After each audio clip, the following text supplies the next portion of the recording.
ಯೋಂತಃ ಪ್ರವಿಶ್ಯ ಮಮ ವಾಚಮಿಮಾಂ ಪ್ರಸುಪ್ತಾಂ ಸಂಜೀವಯತ್ಯಖಿಲಶಕ್ತಿಧರಸ್ವಧಾಮ್ನಾ ಅನ್ಯಾಂಶ್ಚ ಹಸ್ತಚರಣಶ್ರವಣತ್ವಗಾದೀನ್ ಪ್ರಾಣಾನ್ನಮೋ ಭಗವತೆ ಪುರುಷಾಯ ತುಭ್ಯಂ ಹಯಗ್ರೀವ ಹಯಗ್ರೀವ ಹಯಗ್ರೀವೇತಿ ಯೋ ವದೇತ್ ತಸ್ಯ ನಿಸ್ಸರತೆ ವಾಣಿ ಜಹ್ನುಕನ್ಯಾ ಪ್ರವಾಹವತ್ ಬುದ್ಧಿರ್ಬಲಂ ಯಶೋಧೈರ್ಯಂ ನಿರ್ಭಯತ್ವಮರೋಗತಾ ಅಜಾಡ್ಯಂ ವಾಕ್ಪಟುತ್ವಂಚ ಹನುಮಸ್ಮರಣಾದ್ ಭವೇತ್ ತಪೋವಿದ್ಯಾವಿರಕ್ತ್ಯಾದಿಸದ್ಗುಣೌಘಾಕರಾನಹಂ ವಾದಿರಾಜಗುರೂನ್ ವಂದೇ ಹಯಗ್ರೀವದಯಾಶ್ರಯಾನ್ ಪೂಜ್ಯಾಯ ರಾಘವೇಂದ್ರಾಯ ಸತ್ಯಧರ್ಮರತಾಯ ಚ ಭಜತಾಂ ಕಲ್ಪವೃಕ್ಷಾಯ ನಮತಾಂ ಕಾಮಧೇನವೇ.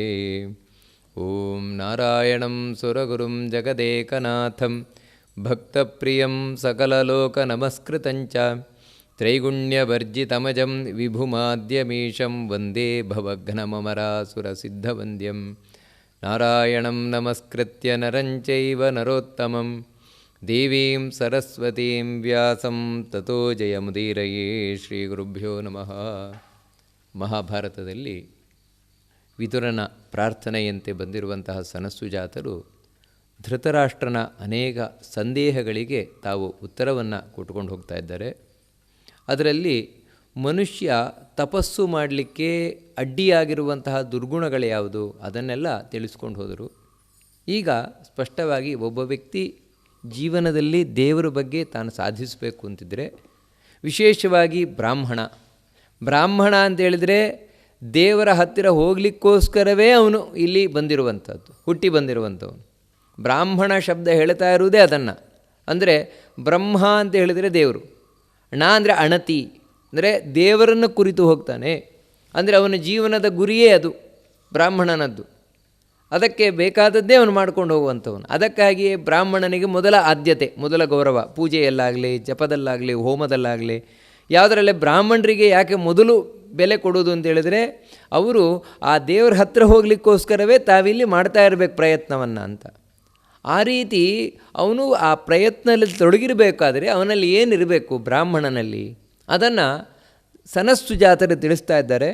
ಜ್ಞಾನಂಚ ಸತ್ಯಂಚ ದಮಶ್ಚ್ಯುತಂಚ ಅಮಾತ್ಸರ್ಯಂ ಹ್ರೀಸ್ತಿತಿಕ್ಷಾನಸೂಯ ಯಜ್ಞಶ್ಚ ದಾನಂಚ ಧೃತಿಶಮಶ್ಚ ಮಹಾವ್ರತ ದ್ವಾದಶ ಬ್ರಾಹ್ಮಣಸ್ಯ. ಒಬ್ಬ ಬ್ರಾಹ್ಮಣ 12 ವ್ರತ, ಮಹಾವ್ರತ ಅಂದರೆ ಸಾಮಾನ್ಯ ಅಲ್ಲ. ವ್ರತ ಅಂತ ಹೇಳಿದ್ರೇನು, ಯಾವುದನ್ನು ನಾವು ಸ್ವೀಕಾರ ಮಾಡ್ತೇವೆ, ನಿಯಮ, ತಮ್ಮ ಜೀವನದಲ್ಲಿ ಅಳವಡಿಸಿಕೊಳ್ಳೇಬೇಕಾದಂತಹ ನಿಯಮ ಬ್ರಾಹ್ಮಣನಿಗೆ 12 ಇದೆ ಅಂತ ಹೇಳ್ತಾರೆ. ಅಂತೇಳಿದರೆ ಈ 12 ವ್ರತಗಳನ್ನು ನಿಯಮಗಳನ್ನು ತನ್ನ ಜೀವನದಲ್ಲಿ ಅಳವಡಿಸಿಕೊಳ್ಳಬೇಕು. ಆವಾಗ ಅವನು ದೇವರ ಬಳಿಗೆ ಹೋಗಲಿಕ್ಕೆ ಏನು ಮಾರ್ಗ ಇದೆಯೋ ಆ ಮಾರ್ಗ ಸರಿಯಾಗಿರುತ್ತದೆ. ಇಲ್ಲದಿದ್ರೆ ಏನಂದರೆ ಹೆಸರಿಗೆ ಮಾತ್ರ ಬ್ರಾಹ್ಮಣ ಅಷ್ಟೇ, ಜಾತಿಯಲ್ಲಿ ಮಾತ್ರ ನಾನು ಬ್ರಾಹ್ಮಣ ಅಂತ ಹೇಳಿ ತಿರುಗ್ಲಿಕ್ಕೆ ಮಾತ್ರ. ಉಳಿದ ಹಾಗೆ ಆ ಬ್ರಾಹ್ಮಣ ಕ್ವಾಲಿಟಿ ಅವನಲ್ಲಿರೋಲ್ಲ. ಅದಕ್ಕೇನಿರಬೇಕು, ಒಬ್ಬ ಬ್ರಾಹ್ಮಣನಲ್ಲಿ 12 ವ್ರತ ತನ್ನ ಜೀವನದಲ್ಲಿ ಅಳವಡಿಸಿಕೊಳ್ಳಬೇಕಾದದ್ದು. ಒಂದು ಜ್ಞಾನ, ಅಂದರೆ ಬ್ರಾಹ್ಮಣ ಅವಶ್ಯವಾಗಿ ತಿಳ್ಕೊಂಡಿರಲೇಬೇಕು. ಬ್ರಹ್ಮ ಅಂತ ಹೇಳಿದರೆ ಅದು ಒಂದು ಅರ್ಥ. ಬ್ರಹ್ಮ ಅಂದರೆ ವೇದ ಅಂತ, ವೇದ ಶಾಸ್ತ್ರ ದೇವರ ಬಗ್ಗೆ ಹೇಳ್ತಾ ಇರುವಂಥ ಏನು ಈ ಪುರಾಣ ಮುಂತಾದವುಗಳೇನಿದೆ ಇವುಗಳನ್ನೆಲ್ಲ ಚೆನ್ನಾಗಿ ತಿಳ್ಕೊಂಡಿರಲೇಬೇಕು ಬ್ರಾಹ್ಮಣನಾದವನು. ಈ ಕಾರಣದಿಂದಲೂ ಹಿಂದೆ ಅವನಿಗೆ ಬೆಲೆ ಸಿಗ್ತಾ ಇದ್ದದ್ದು. ಬ್ರಾಹ್ಮಣ ಅಂದರೆ ದೇವ್ರ ಬಗ್ಗೆ ತಿಳ್ಕೊಂಡಿರ್ತಾರೆ, ಅದಕ್ಕೋಸ್ಕರ ದೇವ್ರ ಹತ್ರ ನಾವು ಅವರ ಹತ್ರ ಕೇಳಿ ತಿಳ್ಕೊಳ್ಬೇಕು ಅಂತ ಹಿಂದೆ ಬ್ರಾಹ್ಮಣನಿಗೆ ಬೆಲೆ ಕೊಡ್ತಾಯಿದ್ರು. ಅದರಿಂದಾಗಿ ಬ್ರಾಹ್ಮಣ ಮೊದಲು ಜ್ಞಾನವನ್ನು ಸಂಪಾದನೆ ಮಾಡಿರಲೇಬೇಕು. ನೋಡಿ, ಜ್ಞಾನ ಇರಬೇಕೆ ಹೊರತು ಅಜ್ಞಾನ ವಿಪರೀತ ಜ್ಞಾನ ಅಲ್ಲ. ಅಂತ ಹೇಳಿದರೆ ಜ್ಞಾನ ಅಂತ ಹೇಳಿದರೆ ಸರಿಯಾದ ತಿಳುವಳಿಕೆ, ದೇವರ ಬಗ್ಗೆ, ಧರ್ಮದ ಬಗ್ಗೆ ಅವನಿಗೆ ಸರಿಯಾದ ತಿಳುವಳಿಕೆ ಇರಬೇಕು. ತಪ್ಪು ತಿಳುವಳಿಕೆ ಇರುವುದಲ್ಲ. ತಪ್ಪು ತಿಳುವಳಿಕೆ ಇದ್ದರೂ ಕೂಡ ಅವನು ಬ್ರಾಹ್ಮಣ ಆಗುವುದಿಲ್ಲ. ಅವನು ಮತ್ತೇನೆಂದರೆ ಸರಿಯಾದ ತಿಳುವಳಿಕೆ. ಅಂದರೆ ಸರಿಯಾದ ತಿಳುವಳಿಕೆ ಹೇಗ್ರಿ ಬರ್ತದೆ? ಸರಿಯಾದ ತಿಳುವಳಿಕೆಗಾಗಿ ಸರಿಯಾದ ಗುರುಗಳನ್ನು ಆಶ್ರಯಿಸಬೇಕು, ಸರಿಯಾಗಿ ತಾನು ಚಿಂತನೆಯನ್ನು ಮಾಡಬೇಕು. ಯುಕ್ತಿಯುಕ್ತವಾಗಿ ಚಿಂತನೆಯನ್ನು ಮಾಡಿ ಸತ್ಯ ಏನು ಅನ್ನುವುದನ್ನು ತಾನು ಬರೀ ತಿಳಿದುಕೊಂಡಿರುವುದಲ್ಲ, ಕಂಡುಕೊಂಡಿರಬೇಕು. ಬ್ರಾಹ್ಮಣ ಬರೀ ತಿಳ್ಕೊಂಡಿರುವುದಷ್ಟೇ ಅಲ್ಲ, ಕಂಡುಕೊಳ್ಬೇಕು. ಅಂದರೆ ಕಂಡುಕೊಳ್ಳುವುದೇನು? ತಾನು ಏನು ಓದ್ತಾನೆ ಶಾಸ್ತ್ರದಲ್ಲಿ ಅದನ್ನು ಜೀವನದಲ್ಲಿ ಅನುಭವಿಸಬೇಕು ಅವನು. ಅಂದರೆ ಬರೀ ಥಿಯರಿಟಿಕಲ್ ಅಲ್ಲ, ಅದರೊಟ್ಟಿಗೆ ಪ್ರಾಕ್ಟಿಕಲ್ ನಾಲೆಡ್ಜ್ ಇರಬೇಕು ಅವನಿಗೆ, ಬ್ರಾಹ್ಮಣನಾದವನಿಗೆ. ಅದಕ್ಕೆ ಬ್ರಾಹ್ಮಣನಿಗೆ ಬೆಲೆ. ಯಾಕಂತ ಹೇಳಿದ್ರೆ ಪುಸ್ತಕ ನೋಡಿ ಹೇಳುವುದಾದರೆ ಯಾರು ಹೇಳ್ತಾರೆ, ಪುಸ್ತಕ ನೋಡಿ ಹೇಳಲಿಕ್ಕೆ ಬ್ರಾಹ್ಮಣ ಬೇಕಾಗಿಲ್ಲ. ಮತ್ತೇನು ಅಂತ ಹೇಳಿದ್ರೆ ಸಂಸ್ಕೃತ ಗೊತ್ತಿದ್ದರೆ ಸಾಕು. ಆದರೆ ಅಷ್ಟೇ ಅರ್ಥ ಅಲ್ಲ, ಸಂಸ್ಕೃತದಲ್ಲಿ ಏನಿದೆಯೋ ಅಷ್ಟೇ ಅರ್ಥ ಅಲ್ಲ. ಮತ್ತೇನೆಂದರೆ ಅನುಭವದಿಂದಾಗಿ ಅರ್ಥ ಮೂಡಿ ಬರ್ತದೆ. ಶಾಸ್ತ್ರಗಳಿಗೆ ಯಾವತ್ತೂ ಅರ್ಥೈಸಬೇಕಾದರೆ ಬರೀ ಶಬ್ದ ಗೊತ್ತಿದ್ದರೆ ಸಾಕಾಗುವುದಿಲ್ಲ, ಮತ್ತು ಅನುಭವ ಬೇಕಾಗ್ತದೆ. ಆ ಅನುಭವವನ್ನು ಬ್ರಾಹ್ಮಣನಾದವನು ಪಡೆದಿರ್ತಾನೆ. ಅಂಥ ಜ್ಞಾನ ಅಂತೇಳಿದರೆ practical knowledge, theoretical knowledge with practical knowledge, ಅದು ಬ್ರಾಹ್ಮಣನಲ್ಲಿರಬೇಕು ಅಂಥ ಜ್ಞಾನ. ಎರಡನೇದೇನು ಅಂತ ಹೇಳಿದರೆ ಸತ್ಯಂ. ಬ್ರಾಹ್ಮಣ ಎರಡನೇದಲ್ಲಿ ತನ್ನಲ್ಲಿ ಅಳವಡಿಸ್ಕೊಳ್ಬೇಕಾದ ನಿಯಮ, ಅಂದರೆ ಇದು ಕಂಪಲ್ಸರಿ ಅಂತ ಹೇಳ್ತಾ ಇರೋದು. ಬ್ರಾಹ್ಮಣನಾದವನು ಕಂಪಲ್ಸರಿ ಒಂದೇನು ಅಂದರೆ ಜ್ಞಾನ. ಅದಕ್ಕಾಗಿ ಅವನು ಕಡೆಯವರೆಗೂ ಕಲಿತಾನೇ ಇರಬೇಕು. ಬ್ರಾಹ್ಮಣನಿಗೆ ತಿಳ್ಕೊಂಡು ಮುಗಿಯುವುದು ಅಂತಿಲ್ಲ. ಅಯ್ಯೋ ನಾನು ಎಲ್ಲ ತಿಳ್ಕೊಂಡಾಯಿತು ಹೇಳಲಿಕ್ಕೆ ಇಲ್ಲ. ಇದನ್ನು ಉಪನಿಷತ್ತು ಬಹಳ ಸ್ಪಷ್ಟವಾಗಿ ಹೇಳ್ತಾರೆ. ಸ್ವಾಧ್ಯಾಯ ಪ್ರವಚನೇಚ, ನೀನು ಏನೇ ಮಾಡು ನಿನ್ನ ಸೆಲ್ಫ್ ಸ್ಟಡಿ ಬೇಕೇ ಬೇಕು, ಅಧ್ಯಯನ ಮಾಡ್ತಾನೆ ಇರಬೇಕು. ಯಾರಾದರೂ ಕೇಳುವವರಿದ್ದರೆ ಹೇಳ್ತಾನೆ ಇರಬೇಕು. ನೋಡಿ, ಇದು ಬ್ರಾಹ್ಮಣನಾದವನು ಮುಖ್ಯ ಕರ್ತವ್ಯ. ಒಂದು ತಾನು ತಿಳ್ಕೊಳ್ಬೇಕು. ಯಾಕಂದರೆ ಎಷ್ಟು ತಿಳ್ಕೊಂಡ್ರೂ ಇನ್ನೂ ಇದೆ, ಕಡೆಯವರೆಗೂ ಅಧ್ಯಯನ ಮಾಡ್ತಾನೆ ಇರಬೇಕು. ಅಷ್ಟು ಮಾತ್ರ ಅಲ್ಲ, ಇನ್ನೊಬ್ರು ಯಾರಾದರೂ ಸ್ವಾಮಿ ನನಗೆ ದೇವ್ರ ಬಗ್ಗೆ ಹೇಳ್ರಿ, ಧರ್ಮದ ಬಗ್ಗೆ ಹೇಳ್ತಾನೆ ಇರಬೇಕು. ಯಾಕಂದರೆ ಅವನ ಡ್ಯೂಟಿ ಅದು, ಬ್ರಾಹ್ಮಣನ ಡ್ಯೂಟಿ ಅದು. ಸಮಾಜಕ್ಕೆ ದೇವರ ಬಗ್ಗೆ ಧರ್ಮದ ಬಗ್ಗೆ ತಿಳಿಸುವಂಥದ್ದು ಅವನ ಡ್ಯೂಟಿ, ಅದನ್ನು ಮಾಡ್ತಾನೆ ಇರಬೇಕು ಅವನು. ಹಾಗೆ ಸತ್ಯ ಅನ್ನೋದು ಇನ್ನೊಂದು ಬ್ರಾಹ್ಮಣ ತನ್ನಲ್ಲಿ ಅಳವಡಿಸಿಕೊಳ್ಳಬೇಕಾದಂತಹ ನಿಯಮ, ಕಂಪಲ್ಸರಿ ಇದು. ಯಾಕೆ ಅಂತೇಳಿದರೆ ಬ್ರಾಹ್ಮಣನಲ್ಲಿರುವ ಶಕ್ತಿಯೇ ಸತ್ಯ. ನಮಗಿದು ಗೊತ್ತಿಲ್ಲ.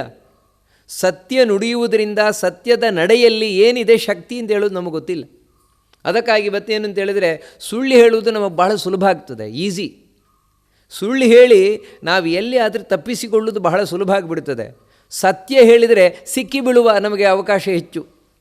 ಅಥವಾ 10 ಜನರ ಹತ್ರ ನಿಷ್ಠುರ ಆಗಬೇಕಾಗ್ತದೆ, ದ್ವೇಷ ಕಟ್ಕೊಳ್ಬೇಕಾಗ್ತದೆ, ಅದಕ್ಕೆ ಯಾರಿಗೆ ಬೇಕು ಅಂತ ಹೇಳಿ ಸುಳ್ಳೇ ಹೇಳಿಬಿಡೋದು. ಆದರೆ ಸುಳ್ಳು ಹೇಳುವುದರಿಂದಾಗಿ ಮನುಷ್ಯನ ಆಂತರಿಕ ಶಕ್ತಿ ಕಡಿಮೆ ಆಗುತ್ತೆ. ಇದನ್ನು ಅಂದರೆ ಇದೇ ಒಳಗೆ ಒಂದು ಶಕ್ತಿ ಇದೆ ಮನುಷ್ಯನಿಗೆ, ಆಂತರಿಕ ಶಕ್ತಿ, ವಿಲ್ ಪವರ್ ಕಮ್ಮಿ ಆಗುತ್ತೆ ಅವನಿಗೆ. ಅದನ್ನು ಅರ್ಥ ಮಾಡ್ಕೊಳ್ಳೋದಿಲ್ಲ ಅವನು, ಸುಳ್ಳು ಹೇಳಿ. ಅದಕ್ಕೋಸ್ಕರ ಬ್ರಾಹ್ಮಣನಿಗೆ ಬಹಳಷ್ಟು ಅಂತಃಶಕ್ತಿ ಬೇಕಾಗ್ತದೆ. ಆ ಅಂತಃಶಕ್ತಿ ಬರುವುದೇ ಸತ್ಯವನ್ನು ನುಡಿಯುವುದರಿಂದಾಗಿ. ಇದು ಬ್ರಾಹ್ಮಣನ ಇನ್ನೊಂದು ನಿಯಮ ಅಂದರೆ ಸತ್ಯ ಹೇಳಿದರೆ ಹೇಳ್ತೇನೆ, ಬಿಟ್ಟರೆ ಬಿಡ್ತೇನೆ ಅಂತಲ್ಲ, ಮತ್ತು ಸತ್ಯವನ್ನೇ ನುಡಿತೇನೆ ಅಂತ.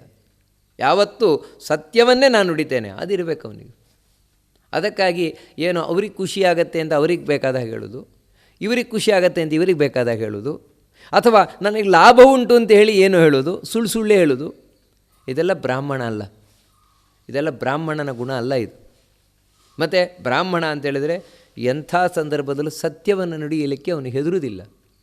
ಅಲ್ರಿ ಹಾಗಾಗತ್ತೆ ಹೀಗಾಗತ್ತೆ, ಅವರೇನಾದರೂ ಮಾಡಿದರೆ ಇವರೇನಾದರೂ ಮಾಡಿದರೆ, ನನಗಲ್ಲಿ ಅವಮಾನ ಆದರೆ, ನನ್ನನ್ನು ಯಾರು ಸಮಾಜದಲ್ಲಿ ಲೆಕ್ಕಾಚಾರ ಮಾಡಿದ್ದಾರೆ, ಏನೇ ಮಾಡಲಿ ನೋಡಿ ಇದೇ ಹೇಳುವಂಥದ್ದು. ಸತ್ಯವನ್ನು ಹೇಳಲಿಕ್ಕೆ ಎದೆಗಾರಿಕೆ ಬೇಕು. ಎದೆಗಾರಿಕೆ ಇದ್ದರೆ ಮಾತ್ರ ಸತ್ಯವನ್ನು ಹೇಳಲಿಕ್ಕಾಗತ್ತೆ, ಇಲ್ಲದಿರೋ ಹೇಳಲಿಕ್ಕಾಗೋದಿಲ್ಲ. ಬ್ರಾಹ್ಮಣನಲ್ಲದಿರಬೇಕು, ಸತ್ಯವನ್ನು ನುಡಿಯುವ ಛಲ ಬೇಕು. ಅದಕ್ಕಿಂತ ಮುಂಚೆ ಸತ್ಯ ತಿಳ್ಕೊಂಡಿರ್ಬೇಕು ಅವನು. ಯಾಕಂತ ಹೇಳಿದ್ರೆ ಸತ್ಯ ಹೇಳ್ತೇನೆ ಅಂತ ಹೇಳಿ ಏನೇನು ಹೇಳೋದಲ್ಲ, ಮತ್ತು ಮೊದಲು ಸತ್ಯವನ್ನು ತಿಳ್ಕೊಂಡಿರಬೇಕು. ಸತ್ಯವನ್ನು ತಿಳ್ಕೊಳ್ಳೋದು ಹೇಗೆ? ಅದೇ ಹಿಂದೆ ಕೇಳಿದಲ್ವ, ಜ್ಞಾನ, ಶಾಸ್ತ್ರದ ಜ್ಞಾನ. ಆ ಜ್ಞಾನದಿಂದ ಬರುವ ಅಂದರೆ ಜ್ಞಾನವನ್ನು ತಾನು ಅನುಭವಿಸಿ ಹೇಳಬೇಕು, ಅದು ಸತ್ಯವಾಗಿರ್ತದೆ. ಸತ್ಯಂ ತತ್ಪೂರ್ವಿಕಾಕೃತಿ ಅಂತ ತಿಳಿಯುವುದಷ್ಟೇ ಅಲ್ಲ. ಇವಾಗ ಸತ್ಯವನ್ನು ತಿಳಿಯುವುದಷ್ಟೇ ಅಲ್ಲ, ತಿಳಿದು ನಾನು ಅನುಭವಿಸಬೇಕು, ಆವಾಗ ಅದು ಸತ್ಯ ಆಗುತ್ತೆ. ನಿಜವಾಗಲೂ ಸತ್ಯವಾದ ವಿಷಯ ಇರ್ಬೋದು. ಇವಾಗ ದೇವರಿದ್ದಾನೆ, ದೇವರನ್ನು ಆರಾಧನೆ ಮಾಡಿ ದೇವರು ನಿಮ್ಮನ್ನು ರಕ್ಷಣೆ ಮಾಡ್ತಾನೆ, ಹೌದು, ಇದನ್ನು ಸುಳ್ಳು ಮಾತಲ್ಲ, ಸತ್ಯವಾದ ಮಾತೆ. ಆದರೆ ಇವನ ಪಾಲಿಗೆ ಯಾವಾಗ ಸತ್ಯ ಆಗುತ್ತೆ?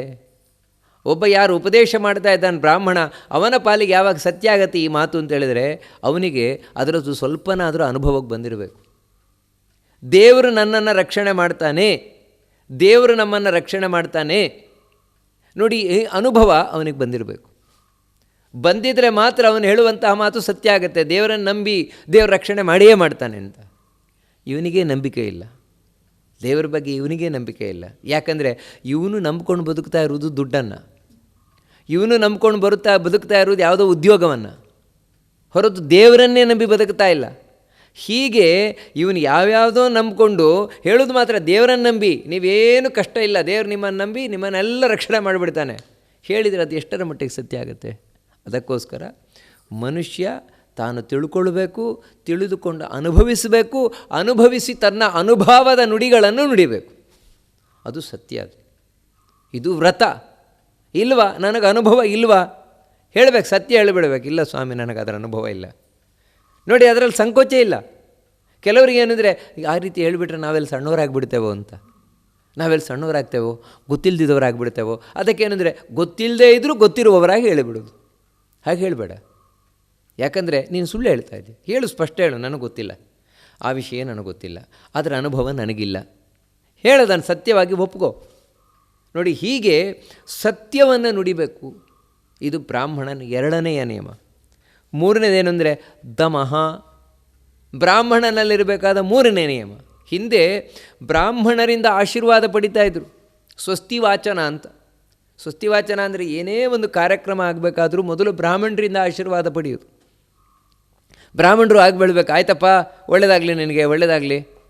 ಇವಾಗ ಒಂದು ಕಾರ್ಯಕ್ರಮ ಮಾಡಬೇಕು ಅಂದರೆ ಮೊದಲು ಸ್ವಸ್ತಿ ವಾಚನ ಅಂತ ಹೇಳಿದ್ರೆ ಬ್ರಾಹ್ಮಣರ ಹತ್ರ ಹೇಳೋದು, ಬ್ರಾಹ್ಮಣರಿಗೆ ನಾವು ಸಂತೋಷಪಡಿಸು ಸ್ವಾಮಿ, ಇವತ್ತಿನ ಕಾರ್ಯಕ್ರಮ ಇಂಥ ಶುಭ ಕಾರ್ಯಕ್ರಮ ಮಾಡ್ತಾ ಇದ್ದೇನೆ, ಅದು ನನಗೆ ಪುಣ್ಯ ತಂದು ಕೊಡುವಂತೆ ನೀವು ಹೇಳ್ರಿ ಅಂತ ಹೇಳಿದ ಕೂಡಲೇ ಬ್ರಾಹ್ಮಣರು ಹೇಳ್ತಾರೆ, ಆಯಿತು ಹಾಗೇ ಆಗ್ಲಪ್ಪ, ನಿನಗೆ ಇವತ್ತು ಪುಣ್ಯ ಬರಲಿ, ಪುಣ್ಯ ಬರಲಿ, ಈ ರೀತಿ ಹೇಳ್ತಾರೆ ಅವರು. 3 ಸಲ ಹೇಳ್ತಾರೆ, ಸತ್ಯ ಆಗತ್ತೆ ಅದು.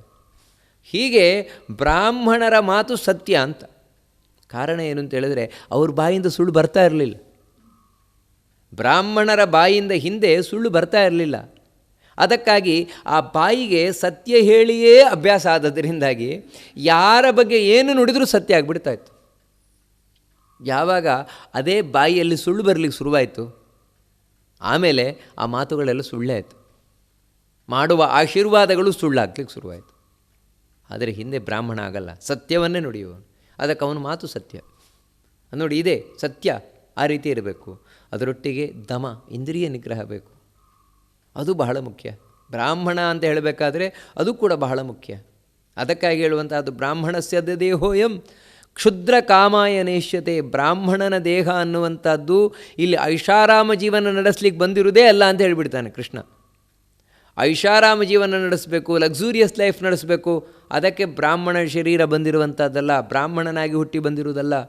ಮತ್ತು ಕೃಚ್ಛಾಯ ತಪಸೇಚೇಹ, ಇಲ್ಲಿ ಕಠಿಣ ತಪಸ್ಸು ಮಾಡಲಿಕ್ಕೋಸ್ಕರ ಬ್ರಾಹ್ಮಣ ಶರೀರ ಬಂದಿರುವಂಥದ್ದು. ಅಲ್ರಿ, ಶರೀರದಲ್ಲಿ ಮನುಷ್ಯನೇ ಅಲ್ವಾ? ಇನ್ನು ಅದರಲ್ಲಿ ಬ್ರಾಹ್ಮಣ ಶರೀರ, ಶೂದ್ರ ಶರೀರ, ಏನು ವ್ಯತ್ಯಾಸ ಇದೆ?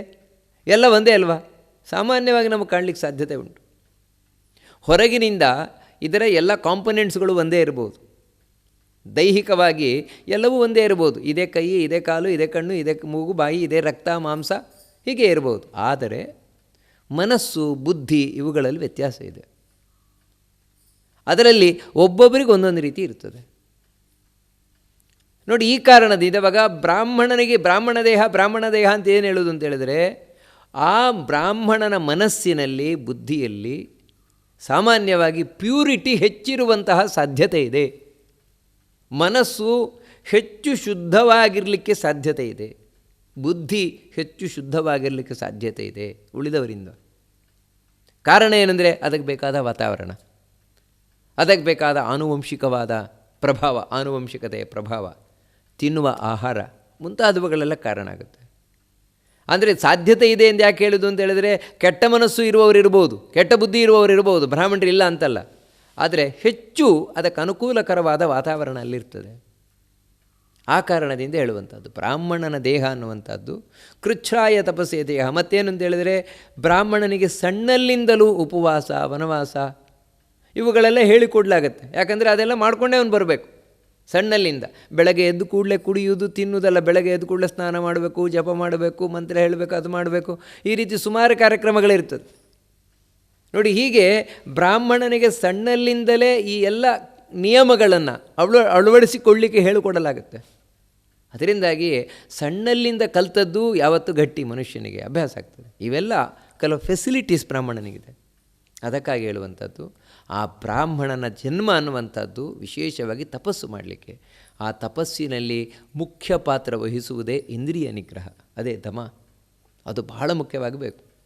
ಈ ಕಾರಣದಿಂದಲೇ ಬ್ರಾಹ್ಮಣನಾದವನು ಸಿಕ್ಕಾಪಟ್ಟೆ ತಿನ್ನಲಿಕ್ಕಿಲ್ಲ, ಸಿಕ್ಕಿದ್ದೇನೆಲ್ಲ ತಿನ್ನಲಿಕ್ಕಿಲ್ಲ. ಒಂದು ಆಹಾರದ ವಿಷಯದಲ್ಲಿ ಬ್ರಾಹ್ಮಣನಿಗೆ ತುಂಬ ರಿಸ್ಟ್ರಿಕ್ಷನ್ಗಳನ್ನು ಹಾಕ್ತಾರೆ. ಅದನ್ನು ತಿನ್ನಬೇಡ, ಇದನ್ನು ತಿನ್ನಬೇಡ. ಎಲ್ಲಿವರೆಗೆ ಅಂತೇಳಿದರೆ ಯಾವುದು ನಿನಗೆ ಕೆಟ್ಟದಾಗಿ ಕಾಣಿಸ್ತದೆ ಅದನ್ನು ಸಮೇತ ತಿನ್ನಬೇಡ. ಬರೀ ಕೆಟ್ಟ ಪ್ರಭಾವ ಬೀರುವುದಷ್ಟೇ ಅಲ್ಲ ನಮ್ಮ ದೇಹದ ಮೇಲೆ, ಕೆಟ್ಟದಾಗಿ ಕಾಣಿಸ್ತದೆ. ಇವಾಗ ನೋಡಿದಾಗ ನಿನಗೆ ಒಂಥರ ಮಾಂಸದ ಹಾಗೆ ಕೆಂಪಾಗಿ ಕಾಣಿಸ್ತದೆ, ತಿನ್ನಬೇಡ ಅದನ್ನು ಅಂತೇಳಿ. ಅಂಥದ್ದೆಲ್ಲ ತಿನ್ನಬೇಡ. ಯಾಕೆಂತೇಳಿದ್ರೆ ನಿನಗೆ ತಿನ್ನಬೇಕಾದ್ರೆ ಮನಸ್ಸಿನ ಭಾವನೆ ಕೆಟ್ಟದಾಯಿತು ಅಂತೇಳಿದರೆ ಅದು ನಿನ್ನ ಮನಸ್ಸಿನ ಮೇಲೆ ಎಫೆಕ್ಟ್ ಆಗುತ್ತದು. ಮನಸ್ಸು ಶುದ್ಧ ಬೇಕು ಬ್ರಾಹ್ಮಣನಿಗೆ.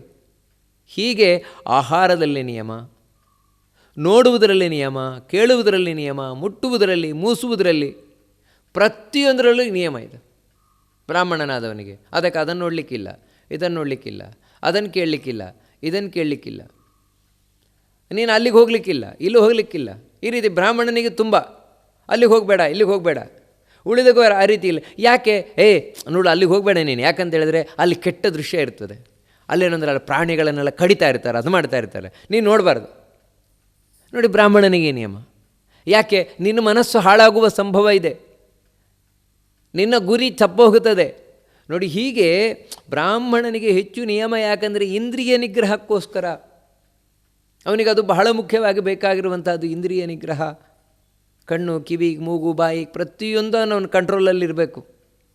ನಿಯಮ ಇದು ಅಂದರೆ ವ್ರತ. ಇದನ್ನು ತನ್ನಲ್ಲಿ ಅಳವಡಿಸ್ಕೊಳ್ಬೇಕು ಅವನು. ಅದರಿಂದಾಗಿ ಅಯ್ಯೋ ಇದ್ರೆ ಇರ್ತೇನೆ, ಬಿಟ್ಟರೆ ಬಿಡ್ತೇನೆ, ಅದಕ್ಕೇನಾಗಬೇಕಾಗಿದೆ, ಹೇಗಾಯಿತೋ ಹಾಗಿದ್ದರೆ ಸರಿ, ಅದಕ್ಕೇನು ಇಲ್ಲ, ನೀನು ಬ್ರಾಹ್ಮಣ ಆಗಲ್ಲ. ನಿಜವಾಗಲೂ ಬ್ರಾಹ್ಮಣ ಜಾತಿಯಲ್ಲಿ ಏನಾಗಬೇಕು, ಸಾಧಿಸಬೇಕಾಗಿದೆ, ನಿನಗೆ ಸಾಧಿಸಲಿಕ್ಕಾಗೋಲ್ಲ. ಬಹಳ ಮುಖ್ಯವಾಗಬೇಕು ಇಂದ್ರಿಯ ನಿಗ್ರಹ ಅನ್ನುವಂಥದ್ದು. ಮುಂದಿನದ್ದು ಶ್ರುತಂಚ.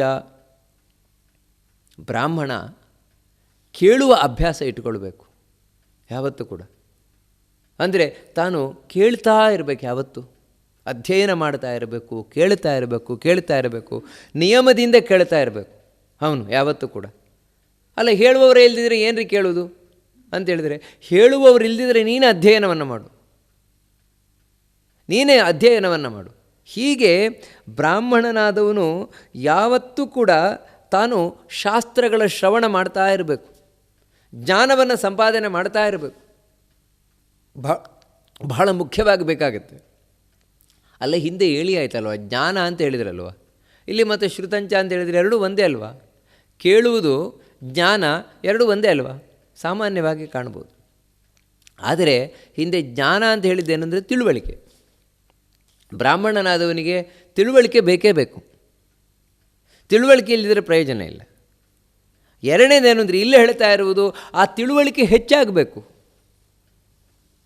ಇಲ್ಲದಿದ್ರೆ ಹೇಗಂತ ಹೇಳಿದ್ರೆ, ಒಂದು ಸಲ ಓದಿದ್ದೀವ ಭಗವದ್ಗೀತೆ ಒಂದು ಸಲ ಓದಿದ ಕೇಳಿದ, ಆಗಿಬಿಡ್ತು ಬಿಡ್ರಿ, ನನಗೆ ಭಗವದ್ಗೀತೆ ಅರ್ಥ ಆಗಾಯಿತು, ಇನ್ನೇನು ಭಗವದ್ಗೀತೆ ತಿಳ್ಕೊಂಡಾಯಿತು, ಭಗವದ್ಗೀತೆ ಜ್ಞಾನ ಬಂದಾಯಿತು, ಮತ್ತೇನಾಗಬೇಕಾಗಿದೆ ಅಂತ ಹೇಳಿ ಬಿಟ್ಬಿಟ್ಟ. ಆಮೇಲೆ ಕೇಳಲಿಕ್ಕೆ ಹೋಗಲಿಲ್ಲ, ಹೆಚ್ಚಿನದು ಕೇಳಲೇ ಇಲ್ಲ. ಅಲ್ಲ ಬಿಡಿ, ಅವನಿಗೆ ಗೊತ್ತಾಯ್ತಲ್ವ, ಇನ್ನೇನು ಕೇಳಬೇಕಾಗಿದೆ, ಇನ್ನೇನು ಕೇಳುವ ಅವಶ್ಯಕತೆ ಇದೆ ಅಂದರೆ ಹಾಗಲ್ಲ. ನೋಡಿ, ಯಾವತ್ತೂ ಕೂಡ ಮತ್ತೆ ಮತ್ತೆ ಮತ್ತೆ ಮತ್ತೆ ನಾವು ಅಭ್ಯಾಸವನ್ನು ಮಾಡ್ತಾನೇ ಇರಬೇಕು, ಕೇಳ್ತಾನೇ ಇರಬೇಕು. ಯಾಕಂದರೆ ಮನುಷ್ಯನಿಗೆ ಮರೆವು ಅನ್ನೋದು ಒಂದಿದೆ. ಕೇಳಿದ್ದು ಕ್ರಮೇಣ ಮರಿತಾ ಬರುತ್ತದೆ. ಯಾವಾಗ ಅಂದರೆ ಅದರ ಬಗ್ಗೆ ಅವನು ವ್ಯವಸಾಯ ಮಾಡದೇ ಇದ್ದರೆ, ಅಂದರೆ ಅಲ್ಲೇ ತೊಡಗದೇ ಇದ್ದರೆ. ಎರಡನೆಯದ್ದೇನು ಅಂತ ಹೇಳಿದರೆ, ಒಮ್ಮೆ ತಾನು ಕೇಳಿದಾಗ ಅದರಲ್ಲಿರುವ ಎಲ್ಲ ವಿಷಯಗಳು ಅರ್ಥ ಆಗಲಿಲ್ಲ. ನೀವು ಭಗವದ್ಗೀತೆ ಒಂದು ಸಲ ಕೇಳಿ, ಭಗವದ್ಗೀತೆಯಲ್ಲಿ ಹೇಳಿರೋದು ಎಲ್ಲ ನಿಮ್ಗೆ ಅರ್ಥ ಆಗೋಲ್ಲ. 18 ಅಧ್ಯಾಯ ಭಗವದ್ಗೀತೆ ಕೇಳಿದಾಗ ಅಟ್ಲೀಸ್ಟ್ ಕಡೆಯ ಪಕ್ಷ ಒಂದು 18 ವಿಷಯ ನಿಮಗೆ ಅರ್ಥ ಆದರೂ ಕೂಡ ಹೆಚ್ಚು. ಯಾಕಂತ ಹೇಳಿದರೆ ಅರ್ಥ ಆದಾಗ ಆಗತ್ತಷ್ಟೇ, ಕಡೆಗೆ ಉಳಿಯುವುದೆಷ್ಟು ಭಗವದ್ಗೀತೆಯಲ್ಲಿ. ಮತ್ತೆ 2 ಸಲ ಕೇಳಿ, 2 ಸಲ ಕೇಳಿದಾಗ ಇನ್ನೂ ಹೆಚ್ಚು ವಿಷಯ ಗೊತ್ತಾಗತ್ತೆ ನಿಮಗೆ. 3ನೇ ಸಲ ಕೇಳಿ, ಇನ್ನೂ ಹೆಚ್ಚು ವಿಷಯ. ಅಂದರೆ ಈ ರೀತಿ ಹೆಚ್ಚೆಚ್ಚು ಕೇಳುವುದರಿಂದ ಏನಾಗುತ್ತೆ ಅಂದರೆ ಅದು ಮನದಟ್ಟಾಗತ್ತೆ. ವಿಷಯ ಮನದಟ್ಟಾಗತ್ತೆ. ಮನದಟ್ಟಾದಾಗ ಮಾತ್ರ ನಮಗೆ ಜೀವನದಲ್ಲಿ ಉಪಯೋಗಕ್ಕೆ ಬರುವುದದು, ಇಲ್ಲದಿದ್ರಿಲ್ಲ. ಹೀಗೆ ಮತ್ತೆ ಮತ್ತೆ ಮತ್ತೆ ಶ್ರವಣ ಮಾಡ್ತಾ ಇರಬೇಕು, ಕೇಳ್ತಾ ಇರಬೇಕು. ಅದರಿಂದ ಏನಂದರೆ ಜ್ಞಾನ ಹೆಚ್ಚಾಗ್ತಾ ಇರ್ತದೆ ಮನುಷ್ಯನಿಗೆ. ಕೇಳದೇ ಇದ್ದರೆ ಜ್ಞಾನ ಕಳೆದು ಹೋಗುತ್ತೆ, ಇಲ್ಲವೇ ಇಲ್ಲ ಅಂತ ಆಗುತ್ತೆ. ಅದಕ್ಕೆ ಒಬ್ಬ ಬ್ರಾಹ್ಮಣ ಅಂತ ಹೇಳಿಕೊಳ್ಳುವವನಿಗೆ ಮುಖ್ಯ ಏನಂದರೆ ಒಂದಾ ಹೇಳ್ತಾ ಇರಬೇಕು, ಒಂದಾ ಕೇಳ್ತಾ ಇರಬೇಕು, ಎರಡರಲ್ಲೊಂದು ಮಾಡ್ತಾನೆ ಇರಬೇಕು. ಇಲ್ಲಿದ್ದರೆ ಸೆಲ್ಫ್ ಸ್ಟಡಿ ನೋಡಿ. 3 ಯಾರಾದರೂ ಹೇಳುವವರಿದ್ದಾರಾ ಕೇಳು, ಕೇಳುವವರಿದ್ದಾರಾ ಹೇಳು, ಹೇಳುವವರು ಇಲ್ಲ ಕೇಳುವವರು ಇಲ್ಲ, ಆವಾಗ ಸ್ವಂತ ಅಧ್ಯಯನವನ್ನು ಮಾಡು. ಈ 3 ಬೇಕಾದದ್ದು ಯಾಕೆ? ಜ್ಞಾನ ಅಭಿವೃದ್ಧಿ ಆಗಲಿಕ್ಕೋಸ್ಕರ. ಅದೇ ಶ್ರುತಂಚ, ಇದು ಬ್ರಾಹ್ಮಣನಲ್ಲಿರಬೇಕಾದದ್ದು. ಅಮಾತ್ಸರ್ಯಂ, ಇದೆಲ್ಲ ಅವನ ಸಾಧನಾ ಮಾರ್ಗಕ್ಕೆ ಸಂಬಂಧಪಟ್ಟಾಗಾದರೆ ಇಲ್ಲಿ ಅವನ ಮನಸ್ಸಿನಲ್ಲಿರುವ ಕೊಳಕು, ಆ ಕೊಳಕನ್ನು ಬಿಡಬೇಕು. ಮನಸ್ಸಿನಲ್ಲಿರುವ ಕೊಳಕು ಒಂದು ಯಾವುದು ಅಂತ ಹೇಳಿದ್ರೆ ಅಮಾತ್ಸರ್ಯ, ಮಾತ್ಸರ್ಯವನ್ನು ಬಿಡಬೇಕು. ಅಂದರೆ ಹೊಟ್ಟೆ ಕಿಚ್ಚನ್ನು ಬಿಡಬೇಕು. ಏನು ಮಾತ್ಸರ್ಯ ಅಂತ ಹೇಳಿದರೆ ನಾವು ಈಗಾಗಲೇ ನೋಡಿದ್ದೇವೆ. ಏನು ಅಂತ ಹೇಳಿದರೆ ಇನ್ನೊಬ್ಬರು ನನಗಿಂತ ಹೆಚ್ಚಿನವರಿದ್ದಾರೆ, ನನಗಿಂತ ಮೇಲೆ ಹೋಗ್ತಾ ಇದ್ದಾರೆ, ನೋಡಿ ಸಹಿಸ್ಕೊಳ್ಳಿಕ್ಕಾಗೋಲ್ಲ. ನನಗಿಂತ ಮೇಲೆ ಹೋಗ್ತಾ ಇದ್ದಾರೆ ಅವರೊಂದು ಸಹಿಸ್ಕೊಳ್ಳಿಕ್ಕಾಗೋಲ್ಲ. ಯಾಕೆ ಸಹಿಸ್ಕೊಳ್ಳಿಕ್ಕಾಗೋಲ್ಲ ಅಂದರೆ ಇನ್ನು ಅವರು ನನ್ನ ಕಂಟ್ರೋಲಿಗೆ ಬರೋಲ್ಲ.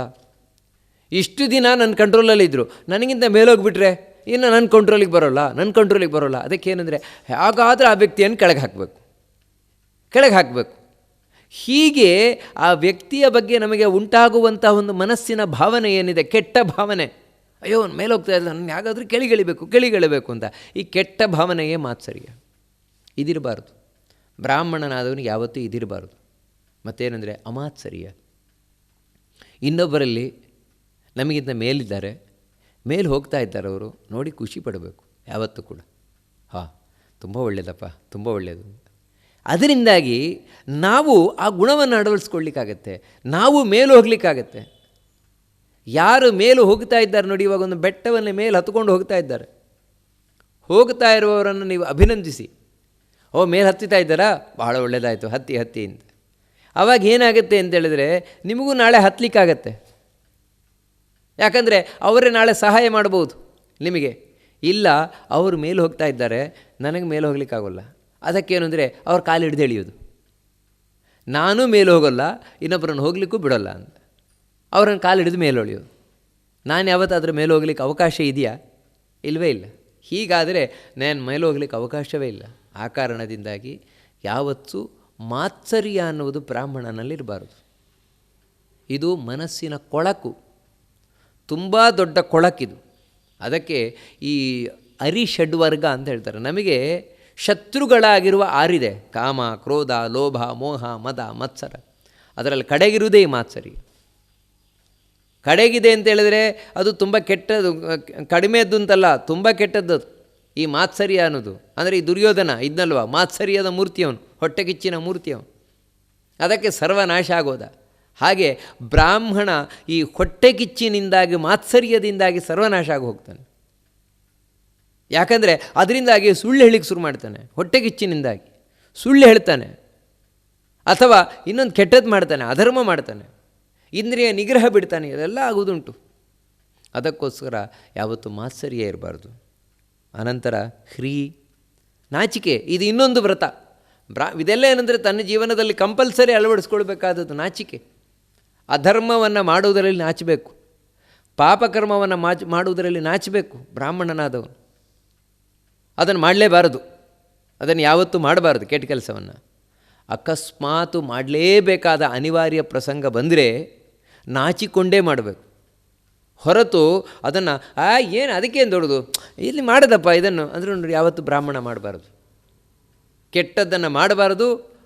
ಒಂದೊಮ್ಮೆ ಮಾಡುವ ಪ್ರಸಂಗ ಬಂದರೂ ನಾಚಿಕೊಂಡು ಮಾಡಬೇಕೆ ಹೊರತು ಯಾವ ಹೆದರಿಕೆಯೂ ಇಲ್ಲದೆ ಮಾಡುವಂಥದ್ದಲ್ಲ. ಮುಂದಿನದ್ದು ತಿತಿಕ್ಷಾ, ಸಹನೆ. ಅದು ಬಹಳ ಮುಖ್ಯ ಬೇಕು ಬ್ರಾಹ್ಮಣನಿಗೆ. ಇನ್ನೊಂದು ವ್ರತ ಅದು. ಇವೆಲ್ಲ ಏನಂದರೆ ವ್ರತ, ತಿತಿಕ್ಷಾ. ಈ ತಿತಿಕ್ಷಾ ಅಂದರೆ ಸಹನೆ ಅನ್ನುವುದೇನಿದೆ, ಇದು ಆ ಬ್ರಾಹ್ಮಣನ ಮನಸ್ಸು ಶುದ್ಧವಾಗಿರಬೇಕೆಯ ಸಂಕೇತ, ಮತ್ತು ಸ್ಥಿರವಾಗಿದೆ ಅನ್ನುವುದರ ಸಂಕೇತ. ಯಾವಾಗ ನಮ್ಮ ಮನಸ್ಸು ಸ್ಟೇಬಲ್ ಆಗಿರ್ತದೆ, ಆವಾಗ ಮಾತ್ರ ನಮಗೆ ಜೀವನದಲ್ಲಿ ಸಹನೆಯನ್ನು ಅಳವಡಿಸ್ಕೊಳ್ಳಿಕ್ಕೆ ಸಾಧ್ಯ. ಇಲ್ಲದಿದ್ದರೆ ಆಗೋಲ್ಲ. ಯಾವಾಗ ಟೆನ್ಷನ್ನಲ್ಲಿರ್ತಾನೆ, ಟೆನ್ಷನ್ನಲ್ಲಿದ್ದಾಗ ಸಹನೆ ಇರೋಲ್ಲ. ಡಿಪ್ರೆಷನಲ್ಲಿದ್ದಾಗ ಸಹನೆ ಇರೋಲ್ಲ ಮನುಷ್ಯನಿಗೆ. ಮತ್ತೇನೆಂದರೆ ಮನಸ್ಸು ಸ್ಟೇಬಲ್ ಆಗಿರಬೇಕು, ಅವಾಗ ಸಹನೆಯಿಂದ ಇರ್ತಾನೆ. ಅಂತೇಳಿದರೆ ಸಹನೆ ಅಂತೇಳಿದ್ರೆ ಏನು? ಮನಸ್ಸಿನ ಆ ಸ್ಥಿತಿಯನ್ನು ಹಾಗೇ ಕಾಪಾಡಿಕೊಳ್ಳುವಂಥದ್ದು, ಮೇಲಕ್ಕೇರದಾಗೆ ಕೆಳಗೆ ಬೀಳದಾಗೆ. ಇದು ಬ್ರಾಹ್ಮಣನಲ್ಲಿರಬೇಕಾದಂತಹ ವ್ರತ. ಎಂಥ ಸಂದರ್ಭದಲ್ಲೂ ಇದು ಕೂಡ ಮನಸ್ಸಿಗೆ ಸಂಬಂಧಪಟ್ಟಾಗಿರುವುದು. ಅಂದರೆ ಮನಸ್ಸು ಶುದ್ಧ ಬೇಕು ಬ್ರಾಹ್ಮಣನದು ತಪಸ್ಸಿಗೆ. ಆ ಶುದ್ಧ ಮನಸ್ಸಿನ ಸಂಕೇತ ಇದು ಕೂಡ. ಆನಂತರ ಅನಸೂಯ, ಇದು ಅನಸೂಯ ಅಂತ ಮತ್ತೆ ಹೇಳ್ತಾ ಇದ್ದಾರೆ. ಇದೇನು ಅನಸೂಯ ಅಂತ ಹೇಳಿದ್ರೆ ಅಸೂಯೆ ಇಲ್ಲದೆ ಇರುವಂಥದ್ದು ಮನುಷ್ಯನಿಗೆ. ಅಸೂಯೆ ಅಂತ ಹೇಳಿದರೆ ಇನ್ನೊಬ್ಬರ ಒಳ್ಳೆಯ ಗುಣಗಳನ್ನು ನೋಡಿ ಹೊಟ್ಟೆ ಹುರ್ಕೊಳ್ಳೋದು. ಇನ್ನೊಬ್ಬರಲ್ಲಿ ಒಳ್ಳೆಯ ಗುಣ ಇದೆ, ನನ್ನಲ್ಲಿ ಆ ಗುಣ ಇಲ್ಲ, ಅದಕ್ಕೇನು ಅಂತ ಹೇಳಿದ್ರೆ ಆ ಗುಣವನ್ನು ನನ್ನಲ್ಲಿ ಅಳವಡಿಸ್ಕೊಳ್ಬೇಕು ಅಂತ ತಾನೇ. ನೋಡಿ, ಯಾವತ್ತೂ ಇನ್ನೊಬ್ಬರಲ್ಲಿ ಒಳ್ಳೆಯ ಗುಣ ಇದೆ ಅಂತ ಹೇಳಿದಾಗ ನಾವು ಖುಷಿ ಪಡಬೇಕು, ಅದನ್ನು ನನ್ನಲ್ಲಿ ಅಳವಡಿಸ್ಕೊಳ್ಳಿಕ್ಕೆ. ಇಲ್ಲ, ಹಾಗಲ್ಲ. ಮತ್ತೇನು ಅಂತ ಹೇಳಿದ್ರೆ ನನ್ನಲ್ಲಿ ಆ ಗುಣ ಇಲ್ಲ, ಅವರಲ್ಲಿ ಒಳ್ಳೆ ಗುಣ ಇದೆಯಲ್ವ, ಅದನ್ನು ಸಹಿಸ್ಕೊಳ್ಳಿಕ್ಕಾಗೋಲ್ಲ. ಇನ್ನೊಬ್ಬರಲ್ಲಿರುವ ಒಳ್ಳೆ ಗುಣಗಳನ್ನು ಒಪ್ಕೊಳ್ಳಿಕ್ಕಾಗೋಲ್ಲ, ಸಹಿಸ್ಕೊಳ್ಳಿಕ್ಕಾಗೋಲ್ಲ. ಅದಕ್ಕೇನು ಅಂತ ಹೇಳಿದ್ರೆ ಅವ್ರ ಬಗ್ಗೆ ಅಪಪ್ರಚಾರ ಮಾಡ್ಕೊಂಡು ಬರೋದು, ಅವ್ರ ಬಗ್ಗೆ ದ್ವೇಷ ಮಾಡೋದು. ಯಾಕೋಸ್ಕರ ಅಂತ ಹೇಳಿದ್ರೆ ನನ್ನಲ್ಲಿಲ್ಲ ಆ ಗುಣ, ಅವರಲ್ಲಿದೆ ಅಂತ. ಉದಾಹರಣೆ ದುರ್ಯೋಧನಾದಿಗಳು ನೋಡಿ, ದುರ್ಯೋಧನಾದಿಗಳಿಗೆ ಪಾಂಡವರ ಮೇಲೆ ಯಾಕೆ ಇಳಿಸಿಟ್ಟು? ಇದೇ ಕಾರಣದಿಂದ, ಅವ್ರು ಒಳ್ಳೆಯವರಿದ್ದಾರೆ ಅಂತ. ಪಾಂಡವರು ಒಳ್ಳೆಯವರಿದ್ದಾರೆ ಅಂದರೆ ನಿನಗೆ ಹೊಟ್ಟೆಗಿಚ್ಚು. ಅಲ್ಲ, ನೀವು ಒಳ್ಳೆಯವರಾಗಲಪ್ಪ, ನಾವು ಒಳ್ಳೆಯವರಾಗೋಲ್ಲ. ನೋಡಿ, ಇವರಿಗೆ ಒಳ್ಳೆಯವರಾಗಲಿಕ್ಕೆ ಆಗೋಲ್ಲ, ಆದರೆ ಅವರು ಒಳ್ಳೆಯವರಾಗಿರೋದನ್ನು ಒಳ್ಳಿಕ್ಕಾಗೋಲ್ಲ. ಅದಕ್ಕೇನು ಅಂತ ಹೇಳಿದ್ರೆ ಅದಕ್ಕೆ ಹೇಗಾದರೂ ಕಷ್ಟ ಕೊಡಬೇಕು, ಹೇಗಾದರೂ ಕಷ್ಟ ಕೊಡಬೇಕು. ಮತ್ತು ಅವರಿಗೆ ಜನ ಎಲ್ಲರೂ ಕೂಡ ಅವ್ರಿಗೆ ಚೀತು ಅಂತ ಹೇಳಬೇಕು.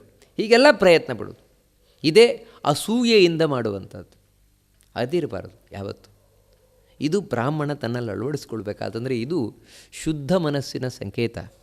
ಇವೆಲ್ಲವೂ ಮಾತ್ಸರ್ಯ ಇಲ್ಲದೆ ಇರುವುದು, ಸಹನೆಯಿಂದ ಕೂಡಿರುವಂಥದ್ದು, ಅಧರ್ಮದ ವಿಷಯದಲ್ಲಿ ನಾಚುವಂಥದ್ದು, ಅಸೂಯೆ ಇಲ್ಲದೆ ಇರುವುದು, ಇವೆಲ್ಲೇನೆಂದರೆ ಶುದ್ಧ ಮನಸ್ಸಿನ ಸಂಕೇತ. ಅಂಥ ಶುದ್ಧ ಮನಸ್ಸು ಬ್ರಾಹ್ಮಣನಿಗೆ ಬೇಕು. ಯಜ್ಞಶ್ಚ ದಾನಂಚ ಧೃತಿ ಶಮಶ್ಚ.